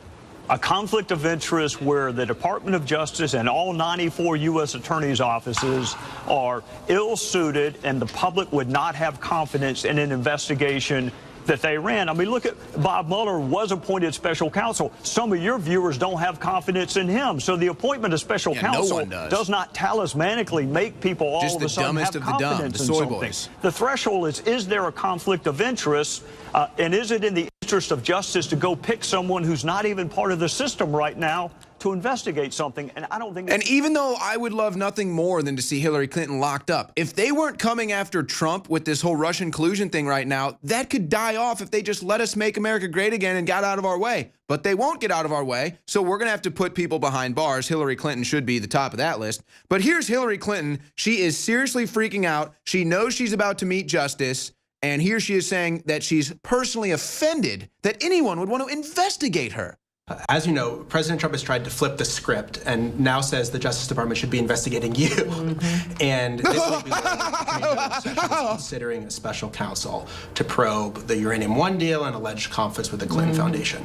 What's your reaction to this? Who's this soy boy? You know, I regret deeply that this appears to be the politicization of the Justice Department and our justice system. This is unreal. This Uranium One story has been just pause it right there. Do you realize how politicized the Justice Department was under Obama with Eric Holder? I mean, this is a joke. How about Lois Lerner with the IRS? She should be in jail. I'm going to just calm down. Put Hillary Clinton back on. I'm going to try to chill. Times. It's Friday. I don't need to be raging like this. Members of the press, by independent experts.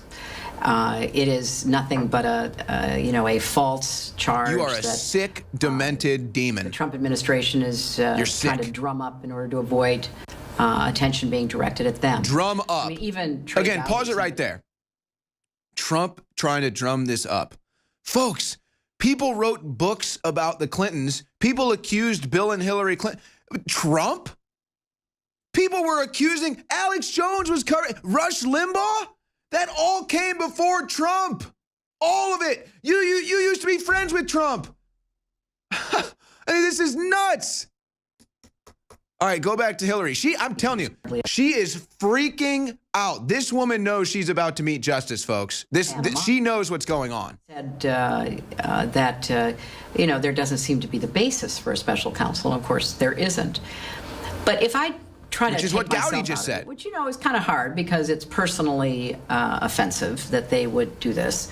But taking myself out of it. No, it's personally offensive to me that you would brag about what you did in Libya that has now returned the slave trade to that country. It's personally offensive to me that you would start wars in the Middle East that lead to tens of thousands dying. It's personally offensive to me that you would stand up for abortion, which denies people the very right to life.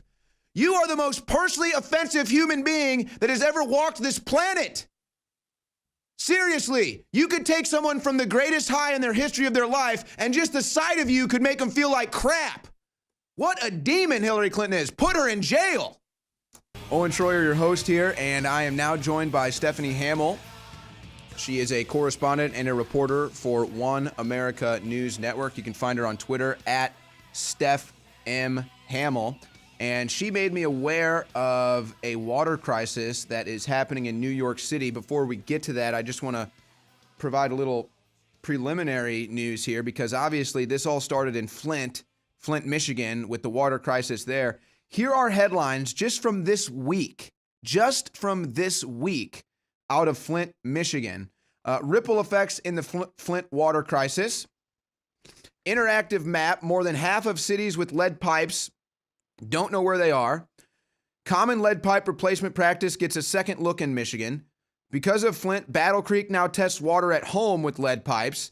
And Michigan pushes to have nation's toughest lead water rule. So that's just out of Michigan. But what Stephanie has found out is there's actually a serious concern in New York City right now. Stephanie, what do you know?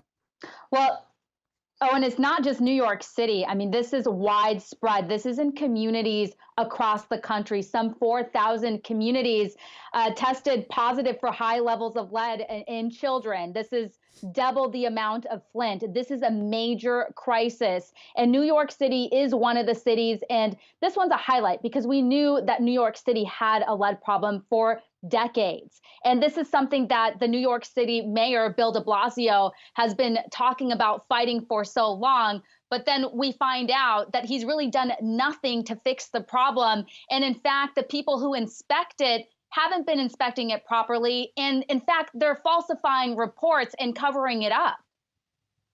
Well, why would you expect Bill de Blasio to help American citizens with clean water? I mean, he's too busy marching in the street with terrorists from Central America. He's too busy hanging out with Linda Sarsour, Linda Cockroach. He's too busy trying to get his own staff under control when he has one of his staffers arrested for having thousands of child pornography documents on his computer. I shouldn't expect de Blasio to be able to fix New York's water problem. I mean, after all, he's just the mayor.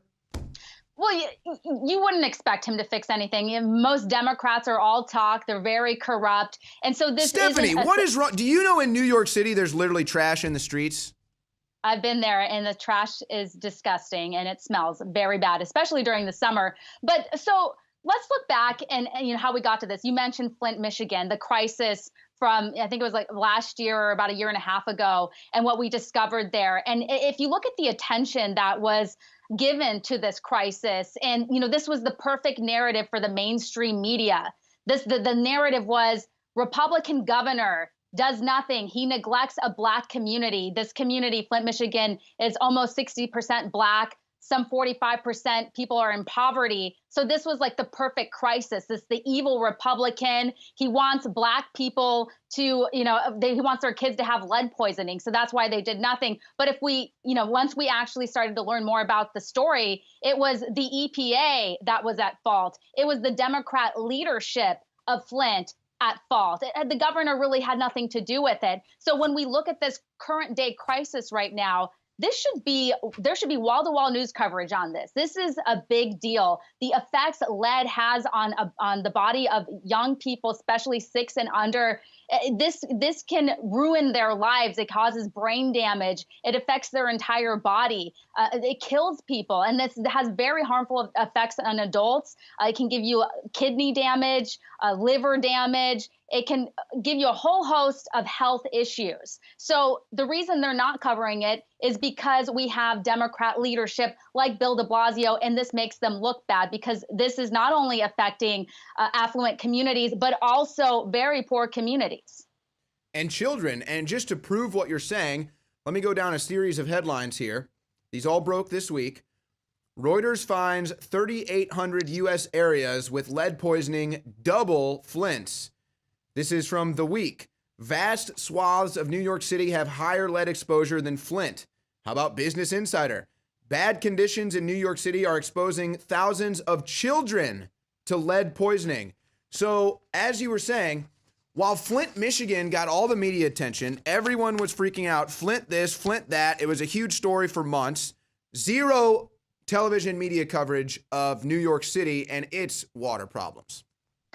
Okay, so the coverage was warranted in Flint. I think it's a big deal. I was disgusted, and listening to some of the interviews with the people that were affected by the water made me cry. Like, that is a big deal. But this is happening in communities across the country. This is one of the biggest, I would say, the biggest crisis right now. But yet we have everyone focusing in on Roy Moore and allegations that really have no, backup or proof. And this is something that we should be talking about. And so I touched a little bit about the corruption and what they're hiding. There are reports this week that the housing chief with HUD, again, they were supposed to go in and inspect the paint in homes for lead in poor communities. They didn't do it. They falsified the documents, and they can't get any information out of this agency. Is that not a felony? I would believe that would be a felony, yeah. So this is something that we should be covering. I'm going to do a lot of research on that this week and the next coming weeks, and you guys should be doing that too. You can follow Stephanie Hamill's research on Twitter at Steph M. Hamill, as well as at One American News Network. And here's another story out of KCRA. This is from California. 11,000 plus schools across California have not even tested their water for lead. And get this, the California government that says it's okay to spread AIDS is giving them 13 months to do it. Excuse me, if there's lead in the water, you should be testing that within 13 days. Yeah, so you can't count on the government to do anything for you. So when the government says it wants to keep Americans safe, you can't trust them. And so there are ways that you can test for lead in the water yourself. There's little kits, they're inexpensive. I think sometimes you can even pick them up for free from the government if you want to do it yourself. But yeah, you can't rely on anyone else for the safety of your children. And so there's a lot of areas where you can get it from. It's not just paint. We know it's coming from the water source. It's not necessarily that the water, I'm talking about New York, for example, the reservoir, the water is not polluted there. The water that's coming in is just fine. It's the pipes and the fixtures that are very old. And so the lead seeps into the water, and that's how it ends up in the homes. So you ask, why hasn't this been fixed? Why don't they fix the pipes? Well, it's very expensive.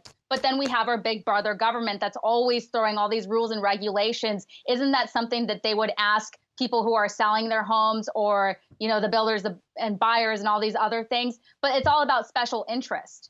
Special interest doesn't want to replace pipes. And so the government's not going to step in because Bill de Blasio wants his campaign donations every year or every time he runs for re-election. Interesting. This is an infrastructure issue. Maybe Trump will address it. As we know, though, he's already got a pipeline, a fire hose situation with problems and with information that he's having to absorb. But just real quick before we go to break here, Stephanie, we'll get right back to this. Hold that thought. Folks, you've also got this story. Crews cleaning up Keystone Pipeline leak in Marshall County. And you've got multiple counties where they literally have gas in their water. You can literally light the water on fire. You can find these videos on YouTube. So while I'm telling you this to you, I'm going to do a shameless plug. Folks, I don't drink tap water, okay? I haven't drank tap water in years. We don't drink tap water at InfoWars. In fact, all of the taps here at InfoWars have a warning sign on them that say poison, don't drink. We drink filtered water. That's why we sell filtered water at InfoWarsStore.com. So folks, please support us. You see how we're being censored on Twitter. You see how they're trying to shut us off radio stations. You see how they're trying to shut us down off Facebook and everything, YouTube. They try to algorithm us out of their SEO search results. Well, you keep us alive and support us.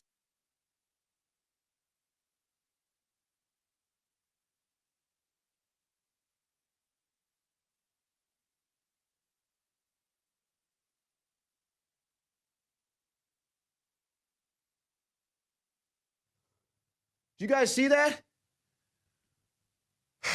I don't know what, I just felt violated. Something weird just happened there. Sorry, I dozed off and then something felt like it was grabbing me.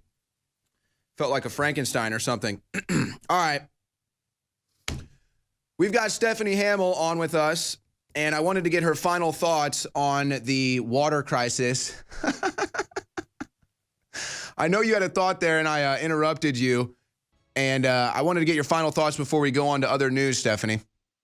It wasn't that big of a deal. I was just curious on your stance on whether the government should force people. It's a question on, who owns those pipes. So we don't like big government. That's something we both have in common. So is that something they can force people to do, is to change the pipes? Or is that the renters or the new owners of the homes? Or who do you think should replace the pipes?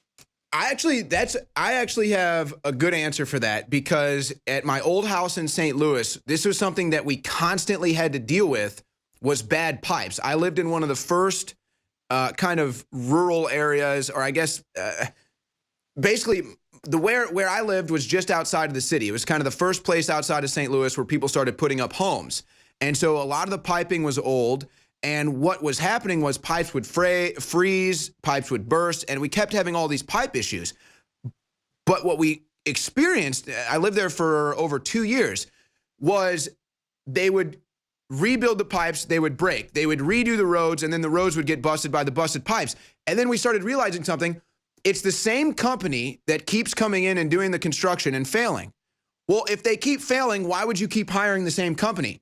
Well, then you go look at the local leadership and you realize, oh, they're getting no bid contracts. So I think the answer here is, and I think Trump is the right president to do this, whether this is something that'll be in his purview or not, most likely not. It's just Trumpism hopefully trickling down. You have to get private companies funded by the government to have a bid competition for who's going to rebuild the infrastructure. That, in my opinion, is the best way to do it. That builds the economy, that builds a good infrastructure, and you don't have no bid contract, basically, companies colluding with the government to just get themselves rich. So that would be my solution. Yeah, I think it's a good idea. And like I said, it's unclear where the pipes have problems. Is it like where the owners, is it on their property, or is it the government owned like sewer and pipes and all those other things? So that's something that I would need to look into. But yeah, I mean, this is obviously a major health crisis and it needs to be solved, and there needs to be more attention on it. Okay, so let's move on to some other news now. You're out there in California. You're dealing with the California craziness, how now it's okay to knowingly give other people AIDS. That's perfectly legal now. But you've got this British hairdresser, gay British hairdresser, accused of deliberately spreading HIV and AIDS and then taunting his victims. I mean, where is the logic here? Where is the common sense? You shouldn't be able to knowingly give people a deadly disease and just walk away scot-free. Yeah, when I saw this headline, it was on the, Twitter spotlight. UK British hairdresser guilty of deliberately infecting men with HIV. And they had a huge thread on it. And it is really important that they bring attention to this. But yet all of these articles, BuzzFeed did a long one on it. I mean, they were all over it, as they should be. But nobody connected the dots back to California on what California just recently passed in October. Liberal media connecting the dots. Give me a break. Yeah, no. So in October, Governor Moonbeam, a.k.a. Jerry Brown, signed this ridiculous law, SB 239. Now, this bill would reduce the penalty for knowingly exposing a sexual partner to HIV. You really can't make this stuff up. So it's not you didn't know that you had HIV and then you accidentally gave your sexual partner HIV. This is, that you're HIV positive. You might even be taking the antivirals, and you go out, find a sexual partner, and give them AIDS or HIV on purpose. You are an evil, evil person. Yet in the eyes of California lawmakers, that's totally okay. Well, you've got your own governor out there who's not even in California, doesn't stay in California in the aftermath of the wildfires, doesn't do anything in California when you've got 11,000 schools that need to have their pipes looked at for lead poisoning, doesn't come back to California after you have the shooter. I think he shot and killed 4 people and it put his wife in the basement under his house. No, Governor Moonbeam is overseas right now fighting climate change. Thank you so much, Governor Moonbeam, huh? Yeah, he thinks he's president of the United States. It was absurd what he was doing there. Very questionable whether he doesn't have the constitutional authority to do that. He was saying that we were a part of the Paris Agreement when we're not because President Trump pulled out of it. So, he made a fool of himself out there. And, but back to this aid story. So I want to get back to what exactly happened in the UK. So this was an ongoing case for 2 years. For 2 years, police were investigating this guy. So he went onto this app called Grindr. I don't know if you've heard of it. I've heard of it. I believe it's a hookup site for gay men. And so he would find his partners there. So then he would meet with them and he would bully them into having unprotected sex with him, or he would even force them, or he would rip the condom, which is, it's appalling. How could anyone be so rude and so disgusting? So then after he would do this, he would later, a week or two later, text message his victims and let them know that he was HIV positive. And so his victims were all freaked out. He did this to 10 people. So yeah, they found him guilty. That's great. But when you look at what California did, if you knowingly gave somebody HIV or AIDS or whatever, then this was a felony before. This was a felony before Governor Brown signed this new law, SB 239. So now it's a misdemeanor in California. It's no big deal. Before you would have gone to jail for 3, 5, 8 years. Now you might go to prison for 6 months, or you might not even go to prison. If you're out there giving people HIV on purpose, shouldn't you be castrated? I would even call for the death penalty. I just think that is so terrible. And so the reason that they passed this law, I just want to get it in his words. And by the way, one of the co-authors of this bill, his name is Scott Wiener, Assembly Scott Wiener. He's a gay man from San Francisco. So he said that he wanted to destigmatize HIV. He thinks that the bill would encourage people to get tested, which in turn would lower HIV transmission in the state. Now, if you're an evil person and you don't, you have to be not normal before you even get HIV. If you get to the point where you're going to start, not telling your sexual partners that you have it and purposely try to spread it. So how would this bill get people to go get tested? Because if these people are going to give other people HIV, this bill would do nothing. And instead, victims of these type of horrible crimes wouldn't be able to, fight this in the court system, really. Well, and also, why would we want these guys? This is the California logic, though. If we make child prostitution legal, that'll stop it. Yeah, why would you guys want these guys back on the streets? What would prevent them from doing it again if they're just going to get slapped on the wrist or on the hand with a misdemeanor, right? Maybe I'm wrong. Maybe I'm not seeing something here. I read the bill, but I just didn't see anything good that came out of it. So I don't know if it's just me and maybe, Well, yeah, you're just not a good liberal, Stephanie. So follow Stephanie Hamill, Steph M. Hamill on Twitter. We'll be right back. And Infowars.com, making media great again. Infowars.com, making political coverage great again. Infowars.com, making America great again. Hey, watch out. Al Franken's trying to grope me. Folks, you make it all possible at InfoWarsStore.com. And in case you don't realize it, you are the lifeblood. You are the fuel.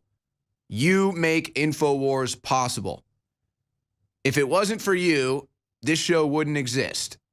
If it wasn't for you, this studio wouldn't exist. But because of your support at InfoWarsStore.com, you keep us independent. You keep our financing independent so that we don't have to rely on anyone except our audience to continue to get on air. And even though they want to censor us off every outlet out there, Twitter, Facebook, YouTube, Google, you name it, you beat them by supporting us and forcing us to get bigger. And that's exactly what we're doing. So we're paying it forward. And we're bringing you free shipping store-wide. Free shipping store-wide as a thank you to your continued support. We've just added 2 new products to our store as well. You've got Carnivore and Floralife. Check out those 2 new products. And then 50% off the following products: Biome Defense, Z-Shield, Caveman, Vitamin Mineral Fusion, Super Blue Fluoride-Free Mouthwash, and Secret 12 Vitamin B12. All 50% off at InfoWarsStore.com, all under the free shipping. It's just great specials, and it's how you support us. It's how you grow us to the next level. And Alex Jones appreciates nothing more than when he sees you filling the coffers here at InfoWars with cash. So you know what he does? He builds a new studio, folks. And you're about to see how cool that studio is. I think as soon as that thing is operational, in fact, Alex just might try to broadcast live from there before it's even ready. He's so crazed right now to get the information out to you. So thank you for your support at InfoWarsStore.com. Take advantage of our specials, free shipping store-wide. And with Christmas coming up, perfect time to share InfoWars Store with family and friends. All right, let's go out to the phone lines where we have Miles, who has been holding the longest. Miles in Michigan, go ahead. Hey, Owen, I've been holding for an hour and 40 minutes, seems like. And I just wanted to say that I really appreciate what you've been doing for Alex Jones, because The War Room is a great show, and I really like it. Well, it's all thanks to you. If you go to InfoWarsStore.com, Alex would not be able to hire and employ this entire staff of great people here if it wasn't for you. So we thank you. The fact that you go out to these trendies and face them is amazing. I didn't know that in the beginning, but now that I've seen it and I watch your videos and I follow you on YouTube, I know you're the real deal, and that's amazing. And you know, it's actually funny since you say that. Again, you know, I've always been a popular guy, not like, oh, I'm a cool guy. It's just I've never had problem getting friends. I've always gotten along with everyone. And it's just the funniest thing when, and this might be kind of what you're talking about, where people will see some story about me that haven't seen or heard from me in years, and it'll be like, Owen Schroyer, Russian operative, or Owen Schroyer, you know, this, that, or the other thing, like totally made up crap. And they're like, wait a second, I know Owen Schroyer. That's total nonsense. The guy's just down to earth, real dude. And then I think that that's kind of what you're saying. Like, you know, you're really not sure who to trust in media. You know, everything seems convoluted. You know, how do you know where to go for real information? Who's not trying to deceive you? And that's us. We're not trying to deceive you. We're not perfect. We're not purists. But at the end of the day, we're trying our best to get you the most groundbreaking information that we would like to know on the other side. You are. You're giving it to us way before any other media gives it to us. And the last thing I'd like to say before I go is that what you started your show off with was where somebody was waving an ISIS flag on campus. That's not going to happen. That was Ami Horowitz video. First he waved an American flag and got cursed at, shouted down, and then he waved an ISIS flag and they cheered him on. Unbelievable. Yeah, that's not going to happen again. I was in shock, just as you were. It seemed like when we watched it live, and I called someone who's prior military, and I told him about it. He was in shock as well. So we are on notice, and they are on notice. That's not happening. Well, and I just want to be clear. Thank you so much for the call, Miles, and thank you for the kind words. I just want to be clear. Ami Horowitz, the guy that shot the video, is not the bad guy here. He did the video to make a point, and it was proven in spades at UC Berkeley. But you have to understand, these people really hate America, folks. They really hate America. Where do you find middle ground with someone that essentially hates themselves? I don't know if that's a battle that you can even possibly win. Let's go to Shannon in Virginia. Go ahead, Shannon. Hi. I've been listening to your guys' show for about a month, and it's just a really refreshing change of pace from the cable networks we used to listen to. Well, thank you. That's why we exist. And to answer your question about the rape culture, this may be anecdotal, but most of the men I know in my life are good men.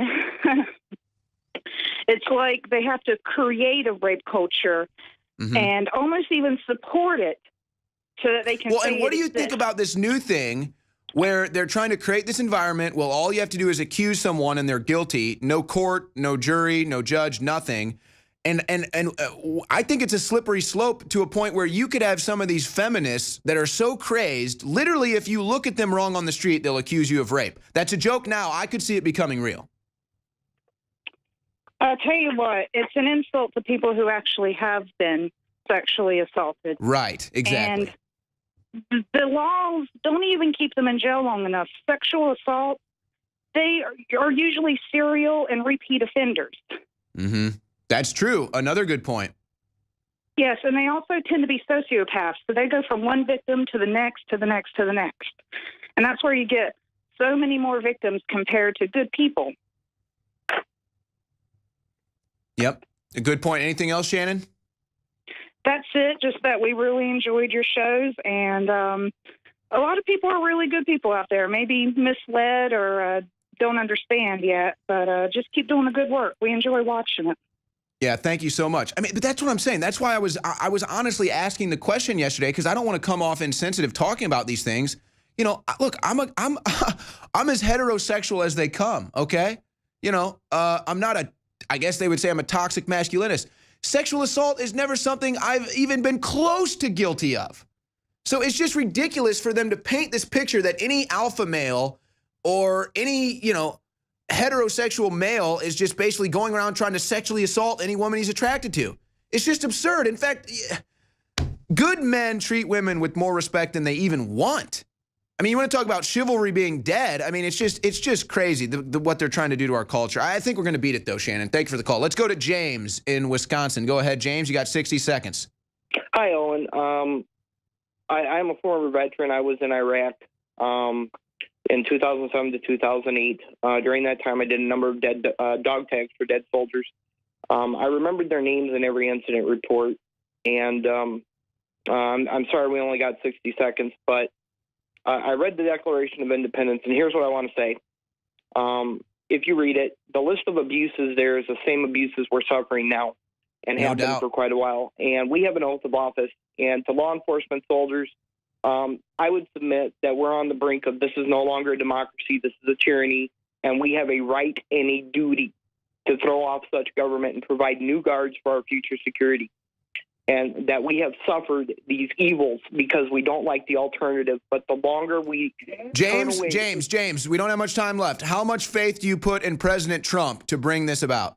I put a lot of faith in him. But if we come down to it, I will fulfill my oath of office and make that choice again. How many members of the military do you think, and veterans, do you think echo what you're saying? I don't know. I know that it may come down to it. Right now, we need to do what we can to use the system. But if it's well, this is the Revolutionary War, folks. This is the next great awakening. You are living history right now. Another 3-hour broadcast. Not enough time in it to cover all the news. I've got videos of Democrats calling for the impeachment of Trump that I could literally eviscerate, but we're not going to have time for that. I got a video of a Boston Dynamics robot that is now untethered and doing backflips. Maybe we'll get to that. It's a short one. First, though, conspiracy theorists right again. Headline Drudge Report right now. Massive U.S. military social media spying archive left wide open. Oh, no. Conspiracy theorists were right again. The government is spying on you. Mass surveillance is real. They're using their social media. They're taking the data. They're taking the metadata, and they're archiving all of it as part of a massive grid to follow interesting profiles. Every time I go to a family Christmas or Thanksgiving now, all I do is show up with like Kermit Frog with my cup of tea, just like, what was that? What was that about? They're spying on us? What was that? What was that about the JFK assassination, multiple shooters? Yeah. What was that about Hillary Clinton was going to win? Sorry, hold on. What was that? Conspiracy theorists were right again. Okay, I want to tell a story right now that I don't believe anyone else has covered. And I think that this is part of the under the table secret investigation that's going on right now into Hillary Clinton and the Clintons, which is why they're all freaking out, because that is the establishment and the whole house of cards could crumble. First, let's start with this story from last October, as in 2016, from Daily Caller. Clinton Foundation ties to suspected human organ trafficker. And so this goes back to Kosovo, and the Clinton Foundation ties to that, and it's a long story, but the Clintons tied up to human traffickers in Kosovo. Multiple people have reported on this. Then you had new investigation and revelations breaking with some of the more recent deaths in the Democrat Party, like a Seth Rich, a Sean Lucas, a Barrington Wisenant. There was another one in there I can't recall right now, but then investigations into that tied the Clinton Foundation to the Mayo Clinic, which they openly admit. Okay, well, what am I trying to connect here? Hold on. This is a story from 1998. Clinton, Arkansas's blood scandal. So this was back in the 80s and 90s where Bill Clinton was working with Arkansas Health Management and then was illegally selling blood from prisoners distributed by the Red Cross and others, which could have been infected and contaminated with AIDS, hepatitis, HIV, et cetera, and it was completely illegal what they did. But again, this is the Clintons, tied in to human trafficking, tied into blood scandals, tied into the Mayo Clinic. Why am I telling you all this? Because right now, as we speak, the FBI is searching and investigating Medcure. Who is Medcure? Medcure is among the largest brokers of cadavers and body parts in the United States. From the year 2011 to the year 2015, documents obtained under public records show the company received more than 11,000 donated bodies and distributed more than 51,000 body parts to medical industry customers. FBI spokeswoman Beth Ann Steele confirmed a search into Medcure facilities, did not comment on specifics. On November 1st, FBI investigators seized records of a Gresham-based cadaver procurement company as part of a criminal investigation. Agents served the search warrant at Medcure's local office, according to the FBI. The case is ongoing. I'm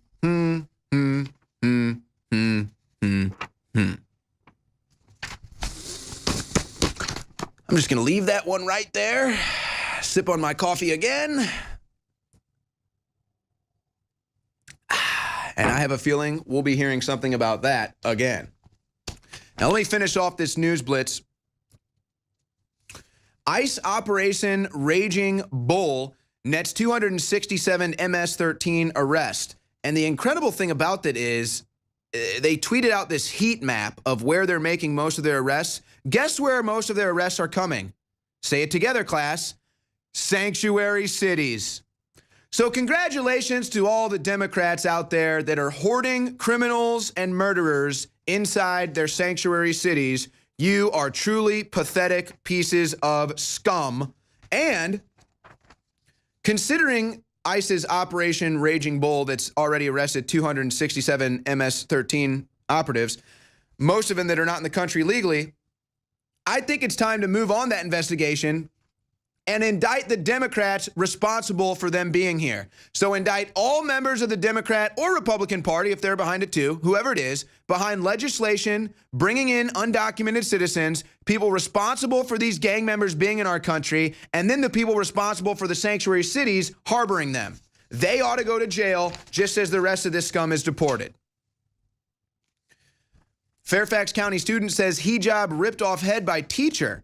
Oh, we got another hate crime coming. Allegedly, this Muslim student has the hijab ripped out, goes on social media, complains about it. Chelsea Clinton responds, she's so sorry. Oh, but then other students take to social media who saw the event and said that she's not being honest. What the teacher did was a mistake, and she ran off before the teacher could even apologize. And then the teacher was sitting there truly upset and was trying to make up for it, but couldn't find her because she went home to complain about it on social media. So it's all about, you know, Muslims obviously are hated so much. If you touch a Muslim, you're just trying to remove their hijab. So get ready for the truth about that story to come down the pipes. Resistance royalty, Pelosi, Soros headline, left's biggest dark money conference. I think George Soros is on his way out the door, folks. I think this is literally his last swing. They've got more protests scheduled this weekend. Private memo gives inside look at Democracy Alliance's latest secret donor meeting. Yeah, you got your Nancy Pelosi in there.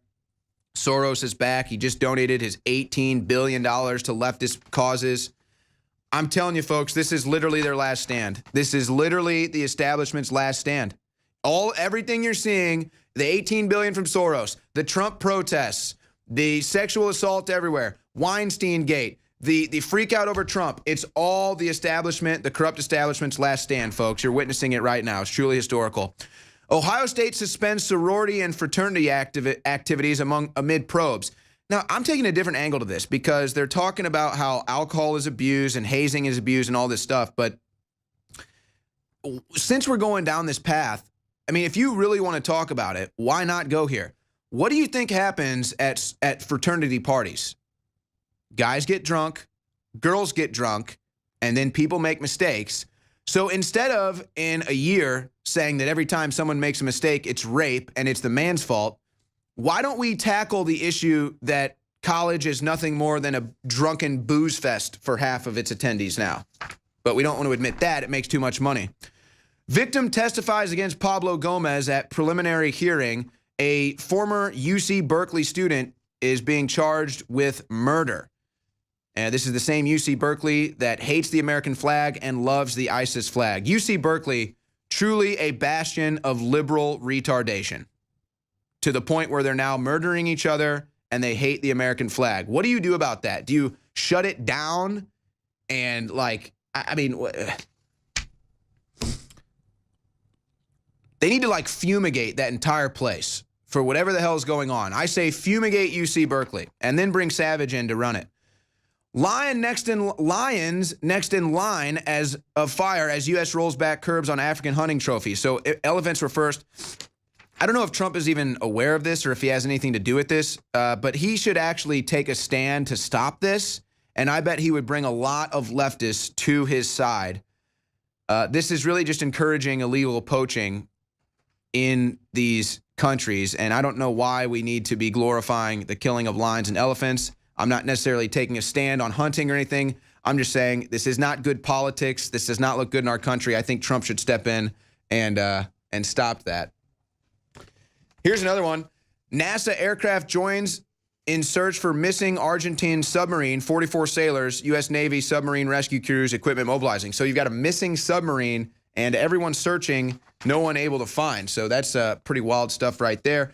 And of the wildest, world's first human head transplant a success. Controversial scientists claim it's a Russian scientist. First human head transplant performed on a corpse, 18-hour operation. Of course, Russian scientists have already done it with dogs and other things. My guess is they've probably already done this successfully. But there you go. First human head transplant. Folks, support us at Infowars.com. Be careful of Imperial probe droids invading your personal space and spying on you. One is trying to get information from me, and there it goes. Nice try, Imperial probe droid. Couldn't hack me. You stay classy, Info Warriors. We sign off for now, but we'll be back this weekend. You better believe it.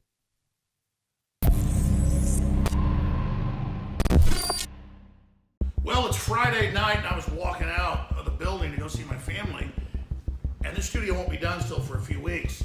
And I thought, oh my gosh, look how amazing this is. We've got to show people what their support has done.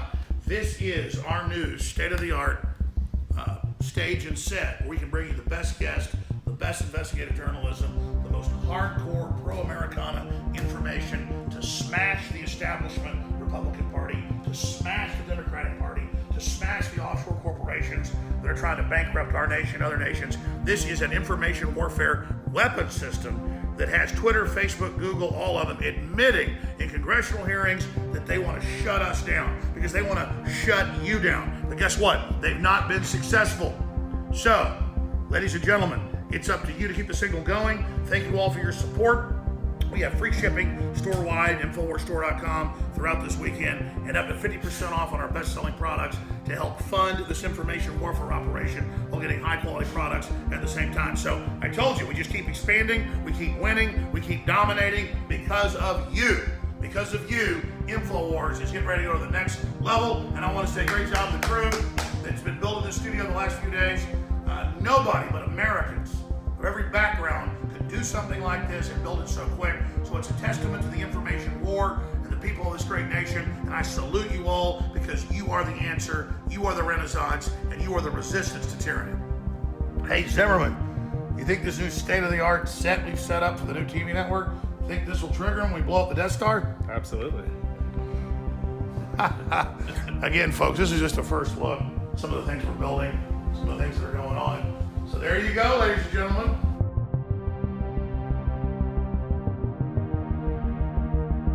We have the technology. We can rebuild it. A better studio, a faster studio, a smarter studio, an InfoWars studio.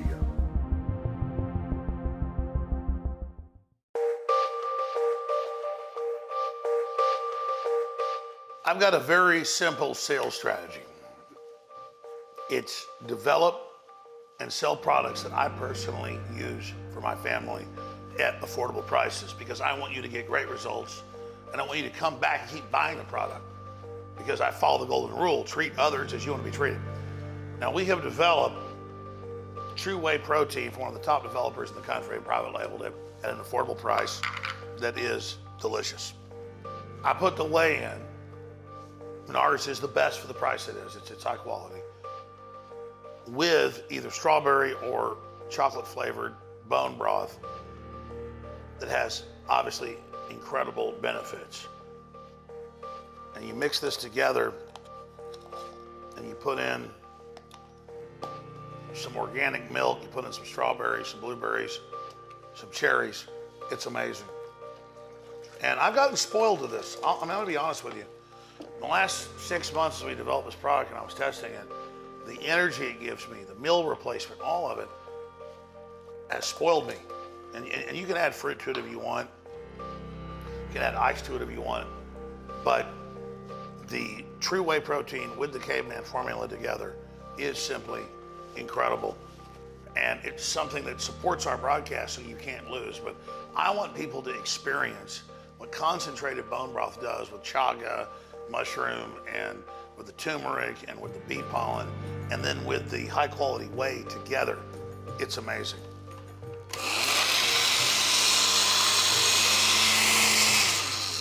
This is a true superfood. Of the 30 plus products we put out that are all great, this one is the most amazing. When it just comes to, I take this for breakfast. I'm not hungry till like 6, 7 at night, and I have so much energy. But it spoiled me because I used to work out to not be overweight. Now, this has changed my whole life. Bone broth is so amazing. Mixed with high quality whey, it's even more incredible. Mixed with some berries and some high quality organic milk, it's delicious. It's all available at InfoWarsStore.com. And you can't lose because you're supporting the broadcast. Thank you all for your support. Find out why Caveman and our True Whey is so game-changing at InfoWarsStore.com. Every morning before I start writing or shooting a video, I take 2 capsules of Brain Force for a sustainable burst of energy. This is, without question, the most powerful nootropic I've ever taken, and it comes without any of the crashes or the jitters associated with energy drinks. It's additive-free, nothing artificial. It's Brain Force Plus. Read thousands of 5-star independent reviews right now and get your Brain Force Plus at InfoWarsLife.com.